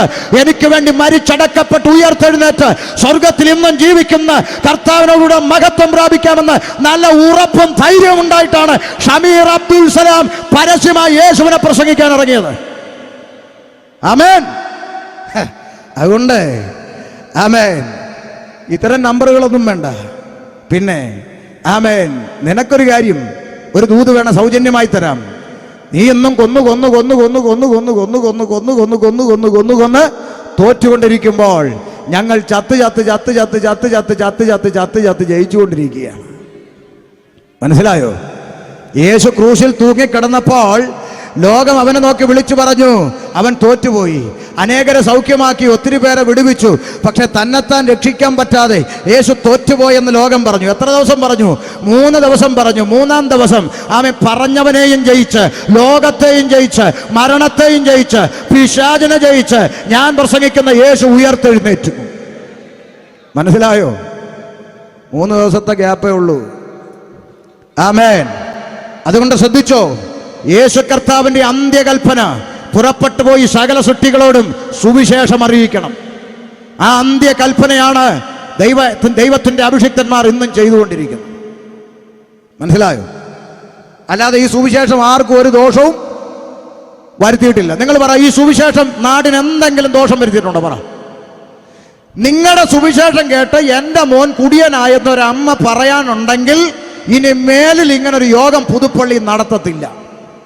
നിങ്ങളുടെ സുവിശേഷം കേട്ട അന്ന് മുതൽ എൻ്റെ കെട്ടിയോൻ കുടിയനായെന്ന് പറയാനുണ്ടെങ്കിൽ ഇനി മേലിൽ സുവിശേഷ യോഗം നടത്തത്തില്ല. എന്തിന്? ഇവിടെ സുവിശേഷം യോഗം നടക്കുക. അതുകൊണ്ട് ബസ്സും കാറും ലോറിയും അതിലെ പോട്ടെന്നും പറഞ്ഞ് ഏമാന്മാര് മീശൻ ചുരുട്ടിക്കൊണ്ട് വഴിതിരിച്ചു വിടേണ്ട ഗതികേടും സുവിശേഷം ഈ പട്ടണത്തിൽ വരുത്തിയിട്ടില്ല. ഉണ്ടോ? മറിച്ച് കള്ളിനും കഞ്ചാവിനും ലഹരിക്കുമൊക്കെ അടിമപ്പെട്ട് നാടിനും വീടിനുമൊക്കെ തലവേദനയായി ജീവിച്ച ഞങ്ങളെപ്പോലെ അനേക ചെറുപ്പക്കാരെ അമ്മയപ്പന്മാർക്ക് കൊള്ളാവുന്നവരാക്കി തിരിച്ചു കൊടുത്ത പുണ്യമാണ്, സമൂഹത്തിന് കൊള്ളാവുന്നവരാക്കി തിരിച്ചു കൊടുത്ത പുണ്യമാണ് ഇന്ന് രാത്രി ഞങ്ങൾ ഉയർത്തുന്ന യേശുക്രിസ്തുവിന്റെ സുവിശേഷം. അല്ല, സുവിശേഷം നാടിന് ഒരു ദോഷവും വരുത്തിയിട്ടില്ല. അതുകൊണ്ട് ശ്രദ്ധിച്ചു. അപ്പൊ യേശു അന്ത്യകൽപ്പന കൈമാറി. അനന്തരം യേശുക്രിസ്തു സ്വർഗാരോഹണം ചെയ്യുന്ന നിമിഷം വന്നു. ഉടനെ ശിഷ്യഗണം ഇങ്ങനെ നോക്കി നിൽക്കുമ്പോൾ യേശു സ്വർഗാരോഹണം ചെയ്തു. സ്വർഗാരോഹണം ചെയ്തപ്പോൾ ആകാശത്തു നിന്ന് ദൂതന്മാരിറങ്ങി വന്നു. എന്നിട്ട് നോക്കി നിൽക്കുന്ന ശിഷ്യഗണത്തോട് പറഞ്ഞൊരു വാചകം ശ്രദ്ധിച്ചു കേൾക്കാം. അപ്പോസ്തലപ്രവൃത്തി 1-ാം അധ്യായം അതിന്റെ 11-ാമത്തെ വാക്യം ഉറക്കെ വായിച്ചു കേൾക്കാം. ദൂതസംഘം ഇറങ്ങി വന്ന് ശിഷ്യന്മാരോട് പറഞ്ഞ വാക്കുകൾ. 1-ാം അധ്യായം 11-ാമത്തെ വാക്യം. ഗലീല പുരുഷന്മാരെ, നിങ്ങൾ ആകാശത്തിലേക്ക് നോക്കി നിൽക്കുന്നത് എന്താ? നിങ്ങളെ വിട്ട് സ്വർഗാരോഹണം ചെയ്ത ഈ യേശുവിനെ സ്വർഗത്തിലേക്ക് പോകുന്നവനായി നിങ്ങൾ കണ്ടതുപോലെ തന്നെ അവൻ വീണ്ടും വരുമെന്ന്. യേശു വീണ്ടും മടങ്ങി വരും. ഇന്ന് രാത്രി എത്ര പേർ വിശ്വസിക്കുന്നു യേശു വീണ്ടും മടങ്ങി വരും? ഇന്ന് രാത്രി പുതുപ്പള്ളിയിൽ എന്നെ കേൾക്കുന്ന മാന്യ സഹോദരങ്ങളെ, ഇതൊരു തമാശയായി നിങ്ങൾ കാണരുത്, ഇതൊരു കുഞ്ഞുകളിയായി കാണരുത്. ഇതിന്റെ അകത്തിരിക്കുന്ന ചെറുപ്പക്കാരായ ആരോഗ്യമുള്ളവരോട് നിങ്ങൾ ചോദിക്കുക. കൊട്ടിപ്പാടി കലപിലവിലാന്ന് എന്തൊക്കെയോ വിളിച്ചു പറയുന്ന, റോഡെന്നില്ല, വീടെന്നില്ല, ചന്തയെന്നില്ല, മാർക്കറ്റെന്നില്ല, മൈതാനമെന്നില്ല, എവിടെ നിന്നാലും കൈയടിച്ചു കൊട്ടിപ്പാടി കൂകി വിളിച്ച് ഹല്ലേലൂയ പറയുന്ന ആർക്കും ഇഷ്ടമില്ലാത്ത ഈ കൂട്ടത്തിലേക്ക് നിങ്ങൾ എന്തിനു പോയി എന്ന് ഇതിനകത്തിരിക്കുന്ന ആരോഗ്യമുള്ള ചെറുപ്പക്കാരോട് നിങ്ങൾ ചോദിക്കുക. അവർ വിളിച്ചു പറയും ഒരു സത്യം, യേശു വരാറായി, യേശു വീണ്ടും മടങ്ങി വരാൻ പോവുകയാണ്. കാലങ്ങളായി ദൈവത്തിന്റെ അഭിഷിക്തന്മാർ വിളിച്ചു പറഞ്ഞുകൊണ്ടിരിക്കുന്ന സത്യം, യേശു കർത്താവിന്റെ 2-ാം വരവ് ഇത് ആഗതമായിരിക്കുകയാണ്. ഇത് തമാശയല്ല. അവൻ വീണ്ടും മടങ്ങി വരുമെന്ന് പറഞ്ഞു. വായിച്ചേ, ശിക്ഷകണം അത് കേട്ടിട്ട് എന്ത് ചെയ്തു? വായിച്ചാട്ടെ. അവർ യെരുശലേമിന് സമീപത്ത്, യേശുവിന്റെ ശിഷ്യന്മാർ യെരുശലേമിന് സമീപത്ത് ഒരു ശബത്ത് ദിവസത്തെ വഴിദൂരമുള്ള ഒലിവുമല വിട്ട് യെരുശലേമിലേക്ക് മടങ്ങിപ്പോന്നു. ശിഷ്യന്മാർ ഇത് കേട്ടുകൊണ്ട് ഒലിവുമലയിൽ നിന്ന് രൂപാന്തരം പ്രാപിച്ച യേശുക്രിസ്തുവിനെ കണ്ട് ദൂതന്മാരുടെ മറുപടിയും കേട്ട് ഒലിവുമല വിട്ട് യെരുശലേമിലേക്ക് തിരിച്ചു വന്നെന്നാണ് വായിച്ചത്. തിരിച്ചു വന്നിട്ട് അവരെന്ത് ചെയ്തു? വായിച്ചേ. അവിടെ എത്തിയപ്പോൾ അവർ പാർത്ത മാളിക മുറിയിലേക്ക് കയറിപ്പോയവരുടെ പേര് വിവരങ്ങൾ ഞാൻ വായിച്ചു കേൾപ്പിക്കാം. പുതുപ്പള്ളിക്കാർ ശ്രദ്ധിച്ചു കേട്ടോ. യെരുശലേമിലെത്തി മാളിക മുറിയിലേക്ക് കയറിപ്പോയവരുടെ പേര് വിവരങ്ങൾ കൊച്ചു നിർത്തി വായിച്ചേ. പത്രോസ്. ആരാണ് പത്രോസ്? 1-ാമത്തെ മാർപ്പാപ്പ, 1-ാമത്തെ പോപ്പെന്ന് നമ്മുടെ നാട്ടിലെ ചില ക്രിസ്ത്യാനികൾ പറയുന്ന പോപ്പെന്ന് പറയുന്ന പത്രോസ് ശ്ലീഹ, യോഹന്നാൻ, യാക്കോബ്, അന്ത്രയോസ്, ഫിലിപ്പോസ്, തോമാശ്ലീഹ, ബർത്തലോമായി, മത്തായി, അൽഫയുടെ മകനായ യാക്കോബ്, എരിവുകാരനായ ശീമോൻ, യാക്കോബിന്റെ മകനായ യൂദാശ്ലീഹ, ഇവരെല്ലാവരും സ്ത്രീകളോടും യേശുവിന്റെ അമ്മയായ മറിയയോടും ഒന്നൂടെ യേശുവിന്റെ അമ്മയായ മറിയയോടും. ആരോടാ മോനെ? യേശുവിന്റെ അമ്മയായ മറിയയോടും. അതെന്തിനാ നിങ്ങൾ മറിയയുടെ പേര് വായിച്ച്? നിങ്ങൾ അമ്മയില്ലാത്തവരല്ലേ? പെന്തിക്കോസുകാർ അമ്മയില്ലാത്തവരല്ലേ? എന്തിനാ നിങ്ങൾ മറിയയുടെ പേര് വായിച്ച്? പെന്തിക്കോസുകാർ അമ്മയില്ലാത്തവരാണോ അല്ലയോ എന്ന് ഇപ്പൊ തെളിയിക്കാൻ പോവാ. കേട്ടോ, കാത് തുറന്ന് കേട്ടോ.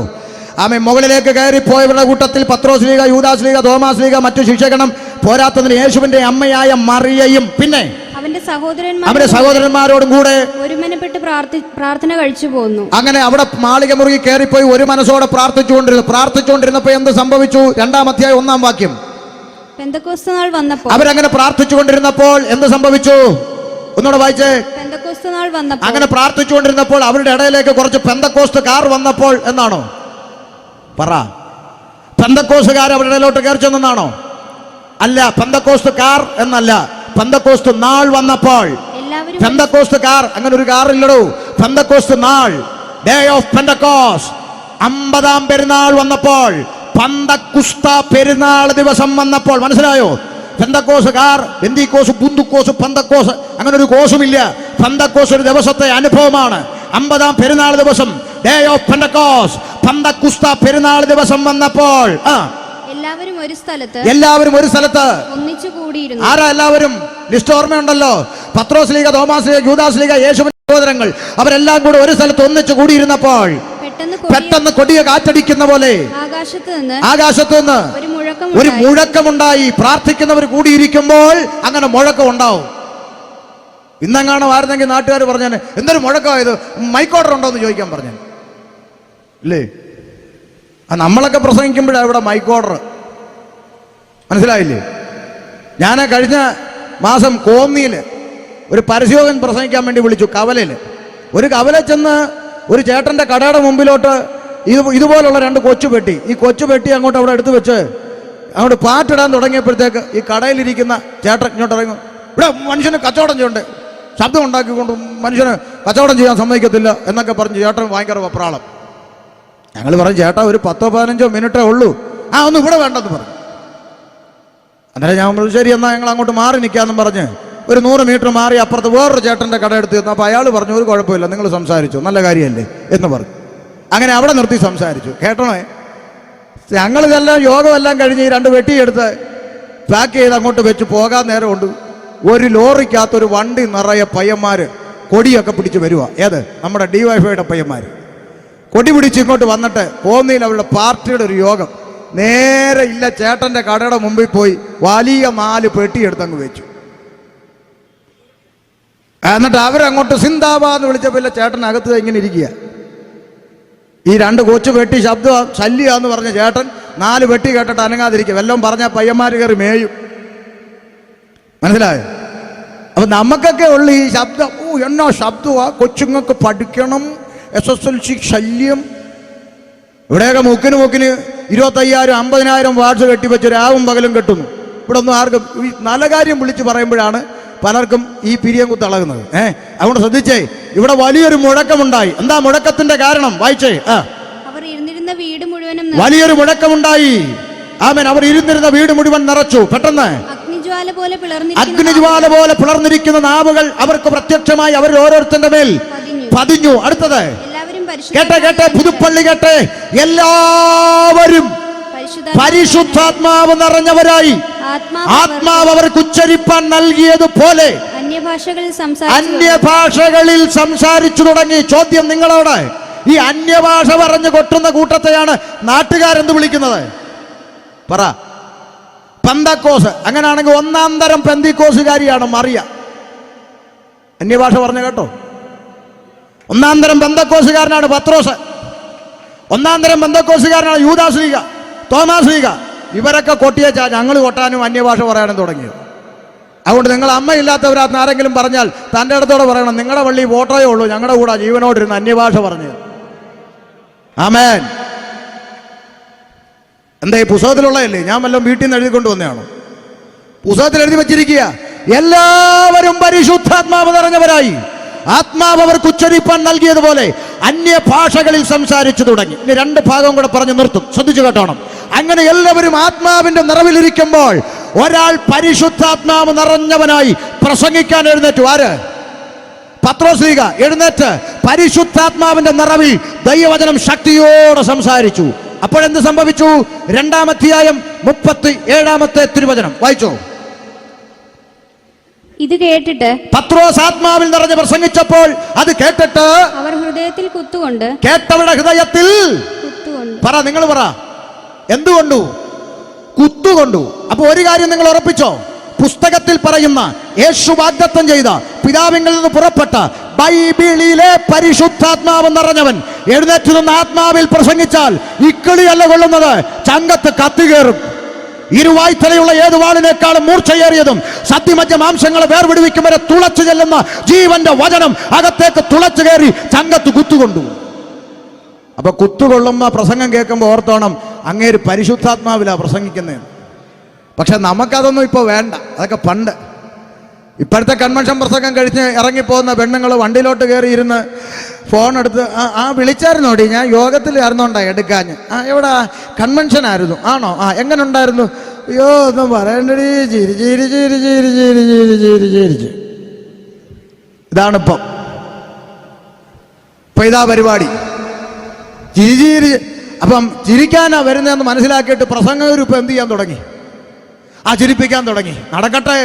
എന്നാൽ അതല്ല, പരിശുദ്ധാത്മാവിൽ നിറഞ്ഞ് ആമേ തൻ്റെ ഇടത്തോടെ ധൈര്യത്തോടെ മാറ്റമില്ലാത്ത ദൈവത്തിന്റെ അരുളപ്പാടുകളെ വിളിച്ചറിയിച്ചപ്പോൾ അത് കേട്ടവിടെ ഹൃദയത്തിന്റെ അകത്ത് കുത്തുകൊണ്ട് ചങ്കത്ത് തുളഞ്ഞു കയറി. ആമേ കുത്തുകൊണ്ടവരെല്ലാം കൂടെ എന്ത് ചെയ്തു? പ്രസംഗിച്ചവന്റെ കൊങ്ങായ്ക്ക് പിടിച്ചെന്നല്ല, പിന്നെന്താ? കുത്തുകൊണ്ടവരെന്ത് ചെയ്തു? വായിച്ചേ. ആമേൻ. അവർ പത്രോസിനോടും ശേഷം അപ്പോസ്തലന്മാരോടും സഹോദരന്മാരായ പുരുഷന്മാരെ ഞങ്ങൾ എന്ത് ചെയ്യണം? ഇന്ന് രാത്രി നിന്റെ ഹൃദയത്തിന്റെ അകത്ത് ദൈവത്തിന്റെ ആത്മാവ് കുത്തുന്നെങ്കിൽ ഇന്ന് രാത്രി നീ തീരുമാനമെടുക്കും. ഞങ്ങൾ എന്താ ചെയ്യേണ്ടത്? എന്താ ചെയ്യേണ്ടത്? നിങ്ങൾ ഓരോ വാക്കും പ്രസ്താവിക്കുമ്പോൾ, നിങ്ങൾ ദൈവത്തിന്റെ അരുളപ്പാട് അറിയിക്കുമ്പോൾ എന്റെ ചങ്കത്ത് കുത്തുകൊണ്ട് പറ, ഞങ്ങൾ എന്ത് ചെയ്യണമെന്ന് ചോദിച്ചുകൊണ്ട് ജനം പത്രോസ്ലീഹായുടെ അടുക്കൽ വന്നു. പത്രോസ് അവരോട്, നിങ്ങൾ മാനസാന്തരപ്പെട്ട്. ആരാ പറഞ്ഞ്? അത് വായിക്കുമോനെ. പത്രോസ് അവരോട് പെന്തിക്കോസുകാരാ ഞങ്ങളാരും പറഞ്ഞ കാര്യമല്ല ഈ പറയുന്നത്. ഒന്നാമത്തെ മാർപ്പാപ്പയെന്നും പോപ്പെന്നും ഒക്കെ ചില ആളുകൾ വിശ്വസിക്കുന്ന, നല്ലതായിരിക്കട്ടെ, അങ്ങനെ വിശ്വസിക്കുന്ന പത്രോസ് ശ്രീകായുടെ വാക്കുകളാണ്. പത്രോസ് അവരോട്, നിങ്ങൾ മാനസാന്തരപ്പെട്ട് നിങ്ങളുടെ പാപങ്ങളുടെ മോചനത്തിനായി ഓരോരുത്തൻ യേശുക്രിസ്തുവിന്റെ നാമത്തിൽ സ്നാനമേൽപ്പിൻ. ഇന്ന് രാത്രി പുതുപ്പള്ളിക്കാർ ശ്രദ്ധിച്ചു കേട്ടോ, നിങ്ങളുടെ പാപങ്ങളുടെ മോചനത്തിന് വഴിയുണ്ടോ? ഉണ്ട്. എന്ത്? മാനസാന്തരപ്പെട്ട് സ്നാനപ്പെട്ടാൽ മതി. ഞങ്ങളാരും എഴുതി വെച്ചതല്ല, പത്രോസ്ലീഹായുടെ പ്രസ്താവന. പള്ളിക്കാർ സുനകദോസ് കൂടി അംഗീകരിച്ച് എഴുതി തന്ന പുസ്തകത്തിലെ പ്രസ്താവന. പത്രോസ് അവരോട്, നിങ്ങൾ മാനസാന്തരപ്പെട്ട് പാപങ്ങളുടെ മോചനത്തിനായി ഓരോരുത്തൻ സ്നാനപ്പെടാൻ. മനസ്സിലായോ? ജീവിച്ചിരിക്കുമ്പോ പാപമോചനം ഉണ്ടോ? ഉണ്ട്. എങ്ങനെ? മാനസാന്തരപ്പെട്ട് സ്നാനപ്പെട്ടാൽ മതി എന്ന് പത്രോസ് പറഞ്ഞു. വെണ്ടയ്ക്ക പോലെ പുസ്തകത്തിൽ ഇത് എഴുതി വെച്ചിട്ടും ജീവിച്ചിരിക്കുന്ന കാലം മുതൽ ചാകാൻ കട്ടിലേക്ക് കിടക്കുന്ന കാലം വരെ പാപിയായ ഞാൻ ചാകാൻ കട്ടിലേക്ക് കിടന്നപ്പോഴും പാപി, ചത്തപ്പോഴും പാപി, പാപികൾ സ്വർഗരാജ്യം അവകാശമാക്കിയില്ലെന്ന് ബൈബിളും. പിന്നെ നീ എവിടെ പോകുമെന്നോ? കണ്ണു തുറക്ക്. പത്രോസ്ലീഹ വിളിച്ചു പറയുന്നു, ചത്തട്ടല്ല, ജീവിച്ചിരിക്കുമ്പോൾ പാപമോചനം സാധ്യമാണോ? എങ്ങനെ? നിങ്ങൾ ഓരോരുത്തരും മാനസാന്തരപ്പെട്ട് പാപങ്ങളുടെ മോചനത്തിനായി സ്നാനമേൽക്ക്. ഞങ്ങളാരും സ്വന്തമായി കണ്ടുപിടിച്ചുകൊണ്ട് വന്ന ഉപദേശമല്ലിത്. 1-ാം നൂറ്റാണ്ടിൽ പത്രോസ്ലീഹ വിളിച്ചു പറഞ്ഞത് ഞങ്ങൾ ഏറ്റുപറയുന്നേ ഉള്ളൂ. മാനസാന്തരപ്പെട്ട് സ്നാനപ്പെട്ടാൽ നിനക്ക് പാപമോചനം ലഭിക്കും. ആമേൻ. അപ്പൊ ചില ആളുകൾ, പക്ഷേ അതിന് ഞങ്ങൾ സ്നാനപ്പെട്ടതാണല്ലോ എന്ന് കുഞ്ഞാവേ ആയിരിക്കുമ്പോ പണ്ടേ. അപ്പൊ മാനസാന്തരമോ? അത് വളരുമ്പം മതിയല്ലോ. നമ്മളെല്ലാം ഇന്ന് കുളിച്ചായിരുന്നല്ലേ? കുളിച്ചിട്ട് തല തോർത്തിയില്ലേ? എത്ര വർഷമായി തുടങ്ങിയിട്ട്? നാളെ തൊട്ടൊരു ചേഞ്ച്. ആദ്യം തല തോർത്താം, പിന്നെ കുളിക്കാം. എന്തേ? കുഴപ്പമൊന്നുമില്ല, അത് നടക്കുകയൊക്കെ ചെയ്യും. പക്ഷേ കുളിച്ചു കഴിഞ്ഞ് പിന്നെ എന്ത് ചെയ്യണം? തുവർത്തണം. നമ്മുടെ നിത്യജീവിതത്തിലെ ഒരു കാര്യം തലതിരിച്ച് ചെയ്താൽ പ്രശ്നമാണെങ്കിൽ, ആകാശം മാറിയാലും ഭൂമി ഒഴിഞ്ഞു പോയാലും വള്ളിപുള്ളി മാറ്റം വരാത്ത ദൈവവചനം ആരും തലതിരിച്ച് പഠിപ്പിക്കണ്ട. ആമേൻ. വിശ്വസിക്കുകയും സ്നാനമേൽക്കുകയും ചെയ്യുന്നവൻ രക്ഷിക്കപ്പെടുമെന്ന് വചനം. മാനസാന്തരപ്പെട്ട് സ്നാനമേൽക്കണമെന്ന് ദൈവത്തിന്റെ വചനം. അതാരും തലതിരിക്കണ്ട. ഈ പുസ്തകത്തിലെ വള്ളിയോ പുള്ളിയോ മാറ്റിയും മറിച്ചും പഠിപ്പിക്കുന്നവന് പുസ്തകത്തിൽ എഴുതിയിരിക്കുന്ന സകല ബാധകളും വരുത്തുമെന്ന് ദൈവത്തിന്റെ വചനമാണ്. ആരും ഇത് മാറ്റി പഠിപ്പിക്കണ്ട. ഇതിന്റെ വള്ളി പുള്ളി മാറ്റാൻ ആർക്കും അനുവാദമില്ല. മാനസാന്തരപ്പെട്ട് സ്നാനമേൽപ്പീ. അപ്പോൾ വേറൊരാള്, പാസ്റ്ററെ അതിപ്പം മാനസാന്തരം കൊച്ചിന് പറ്റിയില്ലെങ്കിലും പകരത്തിന് ഒരാളെ പുറകെ നിർത്തിയിട്ടുണ്ട് മാനസാന്തരം ഏറ്റു പറയാൻ വേണ്ടി. നിങ്ങൾ പള്ളിയിൽ പോയിട്ടുണ്ടോ? കല്യാണത്തിന് ഉണ്ട്. പള്ളിയിലെ അച്ഛൻ പെണ്ണിനെയും ചെറുക്കനെ നിർത്തിയിട്ട് ഒരു ചോദ്യം ചോദിക്കുന്നത് നമ്മൾ കേൾക്കാറുണ്ട്. പ്രിയ സൂസമ്മയെ, നിന്റെ വലത്തുഭാഗത്ത് നിൽക്കുന്ന ജേക്കബിന്റെ ശോശാമ്മയുടെ മകൻ സണ്ണിക്കുട്ടിയെ വിവാഹം കഴിക്കാൻ നിനക്ക് സമ്മതമാണോ ചോദിക്കാറില്ലേ? ഉണ്ട്. അപ്പൊ ഈ പെണ്ണിന്റെ അച്ഛൻ, പെണ്ണിന്റെ പള്ളിയിലച്ഛനല്ല, പെണ്ണിന്റെ അച്ഛൻ പുറകിൽ നിന്നുകൊണ്ട് പറയുക, സമ്മതമാണ്, കെട്ടിക്കോ? പറയുന്നേ ഇല്ല. ആമേ. അച്ഛൻ അത് മൈൻഡ് ചെയ്യാതെ വീണ്ടും ചോദിക്കുക, സൂസമ്മയെ, നിന്റെ വലത്തു ഭാഗത്ത് നോക്കുന്ന ജേക്കബിന്റെ ശോശാമ്മയുടെ മകൻ സണ്ണിക്കുട്ടി വിവാഹം കഴിക്കാൻ നിനക്ക് സമ്മതമാണോ? ഉടനെ പെണ്ണിന്റെ അമ്മ അവിടെ നിന്നുണ്ട്, ആ സമ്മതം വാച്ചു, അവളാ കെട്ടണമെന്ന് പറഞ്ഞ് നടന്ന് അങ്ങോട്ട് കെട്ടിച്ചേ. കെട്ടിക്കുവോ? ഈ ലോകത്തിലെ മണവാട്ടിയാകാൻ പെറ്റതള്ള പറഞ്ഞ പോരെങ്കിൽ, ജനിപ്പിച്ച അപ്പൻ പറഞ്ഞ പോരെങ്കിൽ, സ്വർഗീയ മണവാട്ടിയാകാൻ കുഞ്ഞാടിന്റെ കല്യാണം വന്നുവല്ലോ. അവന്റെ കാന്ത കാന്ത കാന്ത കാന്ത മണവാട്ടി സഭ തന്നെത്താൻ ഒരുങ്ങിയിരിക്കുന്നു എന്ന് വചനം. ഞാൻ ക്രിസ്തു എന്ന ഏക പുരുഷന് നിങ്ങളെ നിർമ്മല കന്യകയായി വേളി കഴിപ്പാൻ വിവാഹ നിശ്ചയം ചെയ്തിരിക്കുന്നത് വചനം. ക്രിസ്തുവിന്റെ മണവാട്ടിയാകാൻ പകരക്കാര് പറഞ്ഞാൽ ഒക്കത്തില്ല. നീ ഏറ്റു പറയണം, യേശുവേ, അങ്ങ് എന്റെ പാപത്തിന് വേണ്ടി മരിച്ചു, എനിക്കായി മരിച്ചു, അടക്കപ്പെട്ടു, ഉയർത്തെഴുന്നേറ്റു, എന്നെ ചേർപ്പാൻ അങ്ങ് വീണ്ടും വരുമെന്ന് ഞാനിതാ വിശ്വസിക്കുന്നു. അങ്ങയുടെ വരവിൽ മണവാട്ടിയായി എടുക്കപ്പെടുവാൻ, അങ്ങയുടെ ജീവപുസ്തകത്തിൽ പേരെഴുതപ്പെടുവാൻ, അങ്ങയുടെ മകനായി മകളായി എന്നെയും മാറ്റണമേ എന്ന് ഇന്ന് രാത്രി ഹൃദയം കൊണ്ട് വിശ്വസിക്കുകയും അധരം കൊണ്ട് ഏറ്റുപറയുകയും ചെയ്താൽ, റോമാലേഖനം 10-9 വാക്യം പറയുന്നു, നീ രക്ഷ പ്രാപിക്കും. അതാണ് മാനസാന്തരം. അത് നീ തന്നെ പറയണം. അപ്പൊ നേരെ വേറൊരാൾ വന്നിട്ട് പറയുന്നു, പാസ്റ്ററെ അങ്ങനാണെങ്കിൽ ഒരു സംശയം, ക്രൂശിലെ കള്ളൻ സ്നാനപ്പെട്ടില്ലല്ലോ. ക്രൂശിലെ കള്ളൻ സ്നാനപ്പെട്ടില്ലല്ലോ. ആ, പറുദീസയിലിരുത്താന്ന് കർത്താവ് പറഞ്ഞില്ലേ? പറഞ്ഞു. അപ്പൊ സ്നാനം വേണ്ടല്ലോ. ഒന്ന് ശ്രദ്ധിച്ചേ. ഒരിക്കൽ എന്നോട് ചോദിച്ചവരുത്, പാസ്റ്ററെ ക്രൂശിലെ കള്ളൻ സ്നാനപ്പെട്ടില്ലല്ലോ. ഞാൻ പറഞ്ഞു, കള്ളനാണെന്ന് അറിഞ്ഞില്ല ചേട്ടൻ, സ്നാനപ്പെടണ്ട. കള്ളനും കളിയൊന്നും. കുഞ്ഞെ, ആദ്യം പുസ്തകം പഠിക്കുക. ക്രൂശിക്കപ്പെട്ട കള്ളന്മാർ, അതിലൊരുത്തൻ നീതീകരിക്കപ്പെട്ടു, ശരി. പക്ഷെ അയാൾ മരിച്ചത് ന്യായപ്രമാണ യുഗത്തിലാണോ കൃപായുഗത്തിലാണോ? പറ. അതിപ്പോ ന്യായപ്രമാണ യുഗം ഏതാ, കൃപായുഗം ഏതാ? മോശ മുതൽ യേശുക്രിസ്തുവിന്റെ ഉയർത്തെഴുന്നേൽപ്പ് വരെയുള്ളവർ ന്യായപ്രമാണത്തിന്റെ കീഴിലും, യേശുക്രിസ്തുവിന്റെ ഉയർത്തെഴുന്നേൽപ്പ് മുതൽ വീണ്ടും വരെയുള്ള നാം കൃപയാലുള്ള രക്ഷായുഗത്തിലും. ഇതിലേതിലാ കള്ളം മരിച്ച? പറ. യേശു ഉയർത്തെഴുന്നേറ്റതിന് ശേഷമാണോ? ന്യായപ്രമാണ യുഗം. ന്യായപ്രമാണ യുഗത്തിൽ ജീവിച്ചവരോട് സ്നാപക യോഹന്നാൻ വിളിച്ചു പറഞ്ഞ ദൂതെന്താ? സർപ്പസന്തതികളെ, മാനസാന്തരപ്പെടുവീൻ. ആ മാനസാന്തരം അങ്ങേർക്ക് ക്രൂശി വെച്ചുണ്ടായി, പറുദീസയിലിരുത്താൻ യേശു പറഞ്ഞു. എന്നാൽ കൃപായുഗത്തിൽ ജീവിക്കുന്ന നമ്മോട് പത്രോസ്ലീഹ വിളിച്ചു പറയുന്ന സ്വർഗീയ ദൂതെന്താ? മാനസാന്തരപ്പെട്ട് പാപങ്ങളുടെ മോചനത്തിനായി സ്നാനമേൽപ്പീൻ. അപ്പോഴാ നീ കൃപായുഗത്തിലെ കള്ളനെയും പിടിച്ചുകൊണ്ട് നരകത്തിൽ പോകാനിരിക്കുന്നത്. ന്യായപ്രമാണത്തിന്റെ കീഴിലെ കള്ളനെയും പിടിച്ച് കൃപായുഗത്തിൽ നീ നരകത്തിൽ പോകാനിരിക്കുക. ഇനി അവൻ സ്നാനപ്പെട്ടോ ഇല്ലയോ എന്ന് ഞാൻ ആത്മീയപരമായി ഒന്ന് തെളിയിക്കാം. എന്തിനാണ് സ്നാനം? റോമാലേഖനം 6-ാം അധ്യായം 3-ാം വാക്യം കൂടെ ഒന്ന് വായിച്ചു കൊടുഞ്ഞ്. റോമാലേഖനം 6-ാം അധ്യായം അതിന്റെ 3-ാം വാക്യം ഒന്ന് ശ്രദ്ധിച്ചു കേട്ടോ. ഈ സ്നാനം എന്ന് പറയുന്ന പരിപാടി എന്തിനാണ്? അല്ല, യേശുക്രിസ്തുവിനോട് ചേരുവാൻ സ്നാനമേറ്റവരായ നാം. അപ്പൊ സ്നാനം ആരോട് ചേരാൻ? നീ പെന്തിക്കോസിൽ ചേർന്നോടി. പെന്തിക്കോസിൽ ചേരാനല്ല സ്നാനം, യേശുക്രിസ്തുവിനോട് ചേരുവാൻ സ്നാനമേറ്റവരായ നാം എല്ലാവരും അവന്റെ മരണത്തിൽ പങ്കാളികളാകുവാൻ ആ. സ്നാനമേറ്റിരിക്കുന്നു എന്ന് നിങ്ങൾ അറിയുന്നില്ലയോ? അപ്പൊ എന്തിനാണ് സ്നാനം? യേശുവിന്റെ മരണത്തിൽ പങ്കാളിയാകുവാൻ. ശ്രദ്ധിച്ചേ, മരണത്തിൽ പങ്കാളിയാകുവാൻ. അങ്ങനെയാണെങ്കിൽ അക്ഷരാർത്ഥത്തിൽ യേശുവിന്റെ ക്രൂശ് മരണത്തിൽ തൊട്ടടുത്ത പങ്കാളിയാകാനുള്ള ഭാഗ്യവും ആ കള്ളനല്ലേ ലഭിച്ചത്? അക്ഷരീക മാനസാന്തരവും ആത്മീക സ്നാനവും അവനിൽ സംഭവിച്ചു. അതുകൊണ്ട് അവൻ പറുദീസയിലുണ്ട്. നിനക്കോ? ഞാനും അക്ഷരീകമായി പങ്കാളിയാകാം. യേശു ഒന്നുകൂടെ വന്ന് മരിക്ക്, ഞാൻ വലത്ത് കയറി ക്രൂശിക്കാന്ന് പറയാൻ പറ്റുമോ? ഒക്കത്തില്ല. അതുകൊണ്ടാണ് നിന്നോട് പറഞ്ഞത്, നീ പാപങ്ങളുടെ മോചനത്തിനായി മാനസാന്തരപ്പെട്ട് സ്നാനമേൽപ്പി. മനസ്സിലായോ? ഇതൊക്കെ എത്ര കുഞ്ഞിന് പറഞ്ഞു കൊടുക്കുന്ന പോലും പറഞ്ഞു കൊടുത്താലും മനസ്സിലാകാത്തവരുടെ കാര്യമാണ് ആദ്യം പറഞ്ഞത്. നരകത്തിലേക്ക് ടിക്കറ്റ് റിസർവേഷൻ ചെയ്തിരിക്കുന്നവർക്ക് ഇതൊന്നും മനസ്സിലാകത്തില്ല. അതുകൊണ്ട് ശ്രദ്ധിച്ചു കേട്ടോ. തിരിച്ചു വരാം. അപ്പസ്തല പ്രവൃത്തി വായിച്ച് നമുക്ക് അവസാനിപ്പിക്കാം. വായിച്ചാട്ടെ. ആമേൻ. അവിടെ പറഞ്ഞു, നിങ്ങൾ ഓരോരുത്തരും മാനസാന്തരപ്പെട്ട് നിങ്ങളുടെ പാപങ്ങളുടെ മോചനത്തിനായി ഓരോരുത്തൻ സ്നാനമേൽപ്പിൻ. എന്നാൽ പരിശുദ്ധാത്മാവ് എന്ന ദാനം ലഭിക്കും. വായിച്ചേ 38 2:38 വായിച്ചോ. പ്രവൃത്തി 2:38 വായിച്ചോ.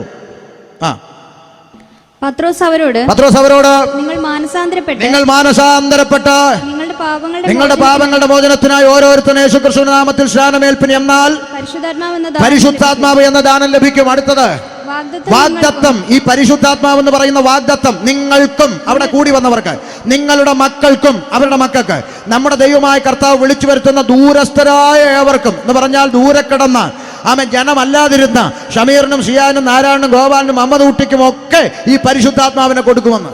ദൂരസ്ഥരായ ഏവർക്കുമുള്ളതല്ലോ എന്ന് പറഞ്ഞു. അടുത്തത് മറ്റു പല വാക്കുകളാലും അവൻ സാക്ഷ്യം പറഞ്ഞ് അവരെ പ്രബോധിപ്പിച്ചു. അടുത്തത് ഈ വക്രതയുള്ള തലമുറയിൽ നിന്ന് രക്ഷിക്കപ്പെടുവിനെന്ന് അവൻ അവരോട് പറഞ്ഞു. അടുത്തത് അവന്റെ വാക്ക് കൈക്കൊണ്ടവർ സ്നാനമേറ്റു. എത്ര പേര്? അന്ന് 3000-ഓളം പേർ. ഒറ്റ പ്രസംഗം പരിശുദ്ധാത്മാവിൽ നിറഞ്ഞ് ചങ്കത്ത് കത്തുകൊള്ളുന്ന ഒറ്റ പ്രസംഗം പ്രസംഗിച്ചപ്പോൾ അന്ന് 3000 പേര് സ്നാനപ്പെടണമെന്ന് പറഞ്ഞ് രംഗത്ത് വന്നു. മനസ്സിലായോ? എതിനായി പൊത്തിപ്പിടിക്കുന്നേ? പറയേണ്ട സുവിശേഷം പറയേണ്ട പോലെ പറഞ്ഞാൽ ജനം മാനസാന്തരപ്പെടും. അയ്യോ, അങ്ങനൊക്കെ പറഞ്ഞാൽ പിന്നെ അടുത്ത ആഴ്ച തൊട്ട് അവർ വരത്തില്ല. നമ്മുടെ ചിന്തയാ. കാരണം നമുക്ക് ഇവർ വരണം, വന്നാലേ സഞ്ചി തൂക്കം കിട്ടത്തുള്ളൂ. ഏത് സ്വത്രകാഴ്ചയുടെ സഞ്ചി? നമുക്ക് സഞ്ചിയുടെ തൂക്കമല്ല വിഷയം. അവൻ ഇന്ന് വരുന്നവൻ നാളെ ഭൂമിയിൽ ഉണ്ടാകില്ലെങ്കിൽ അവൻ വന്ന ആദ്യത്തെ ദിവസം അവൻ സത്യം അറിഞ്ഞിട്ട് വേണം പോകാൻ. അല്ല വരട്ടെ വരട്ടെ വരട്ടെ എന്ന് പറഞ്ഞിരുന്ന അവൻ ചത്തുപോയാൽ അവൻ്റെ രക്തത്തിന് നീ ദൈവസന്നിധി കണക്ക് കൊടുക്കണം. അതുകൊണ്ട് സഞ്ചിയുടെ തൂക്കം നോക്കണ്ട, ദൈവം നടത്തിക്കോളും. ദൈവം നടത്തുവന്നേ. സഞ്ചിയുടെ തൂക്കം നോക്കാനാണ് ഞാൻ ഇങ്ങനെയൊക്കെയാണ് ഇവിടെ പ്രസംഗിക്കേണ്ടത്. ആണോ? പറ, നിങ്ങൾ പറ. ഇന്ന് രാത്രികാലം ദൈവത്തിൻ്റെ സാന്നിധ്യം ഇവിടെ ഇറങ്ങി വന്നിട്ടുണ്ട്. നിങ്ങളെ അവനിപ്പ തൊടാൻ പോവുക തൊട്ടോ എന്ന് പറഞ്ഞാൽ നിങ്ങൾ ഇങ്ങനെ സ്പ്രിങ്ങലാവുന്ന എനിക്കറിയത്തില്ലേ? എനിക്കറിയാം. അങ്ങനെ സന്തോഷിപ്പിക്കാനല്ല. ആമേൻ. നിത്യജീവൻ പ്രാപിക്കണം. ഇവിടെ ഒന്നും നേടിയില്ലെങ്കിലും കർത്താവിൻ്റെ വരവെങ്കിൽ എടുക്കപ്പെടണം. നിത്യ നരകത്തിൻ്റെ തീച്ചുളയ്ക്കകത്ത് പോയി വീഴാതിരിപ്പാൻ.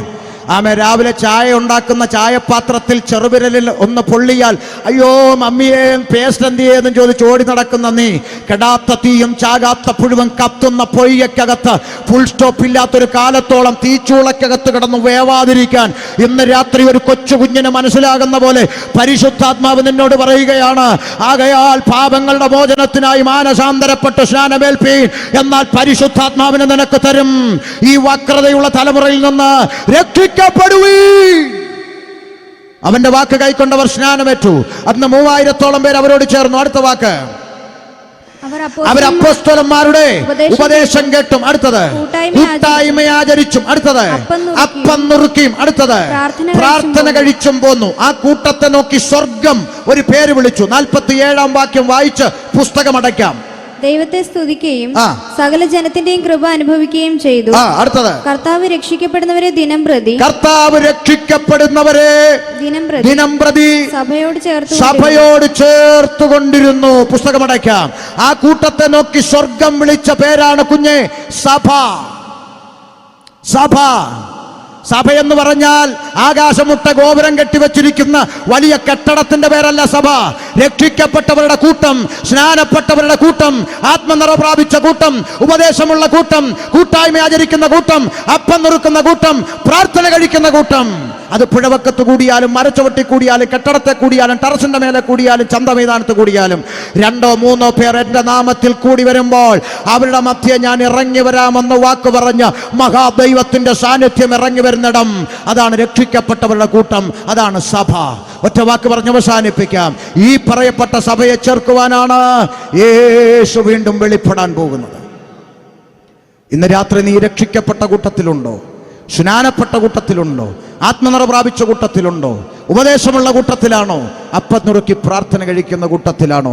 കാഹളനാദത്തിങ്കൽ കർത്താവിൻ്റെ വരവെങ്കിൽ കർത്താവിനോടുകൂടെ എടുക്കപ്പെടുവാൻ നീയുമുണ്ടാകും. അങ്ങനെ ഒരു ഭാഗ്യ പദവിയിലേക്ക് ഇന്ന് രാത്രി പുതുപ്പള്ളിയിൽ വരാത്തവരായി, വന്നിട്ടില്ലാത്തവരായി ആരെങ്കിലും ഉണ്ടെങ്കിൽ കുഞ്ഞെ, നീ ഒരു നിമിഷം മനസാക്ഷി ചിന്തിക്ക്. പാരമ്പര്യം പറയുന്ന എത്ര ക്രിസ്ത്യാനികളെ നിന്റെ മുമ്പിൽ കൊണ്ടുവന്ന് പ്രസംഗിപ്പിച്ചതാണ് ഈ ദൈവം. എത്ര പേരെ സുവിശേഷത്തിന്റെ പ്രതികളുമായി നിന്റെ മുമ്പിൽ അയച്ചതാണ് ഈ ദൈവം. ഒടുവിലിതാ ഈ അന്ത്യകാലത്ത് മുസ്ലിം സമുദായത്തിൽ നിന്നൊരുത്തനെ കൊണ്ടുവന്ന് നിന്റെ മുമ്പിൽ നിർത്തി ഒരു കുഞ്ഞിന് മനസ്സിലാകുന്ന പോലെ നിന്നോട് സംസാരിച്ചിട്ടും ഇനിയും ഞാൻ അറിഞ്ഞില്ല, എനിക്കിത് അറിയത്തില്ലായിരുന്നെന്ന് നാളെ ദൈവസന്നിധിയിൽ പറയാൻ തുനിഞ്ഞാൽ, ഇന്ന് പുതുപ്പള്ളിയിൽ നടന്ന ഈ പ്രസംഗം നിന്റെ മുമ്പിൽ ഒരു വീഡിയോ പോലെ പ്രദർശിപ്പിച്ചുകൊണ്ട് നരകത്തിന്റെ തീച്ചൂളയിലേക്ക് ദൈവം നിന്നെ തള്ളിക്കളയാതിരിക്കേണ്ടതിന് ഇതാകുന്നു രക്ഷാ ദിവസം, ഇതാകുന്നു സുപ്രസാദകാലം. ഇന്ന് രാത്രി വ്യർത്ഥകാര്യങ്ങളെ വിട്ട് ആകാശവും ഭൂമിയും സമുദ്രവും അവയിലുള്ള സകലത്തെ ഉണ്ടാക്കിയ ജീവനുള്ള ദൈവത്തിങ്കലേക്ക് തിരിയുവീ.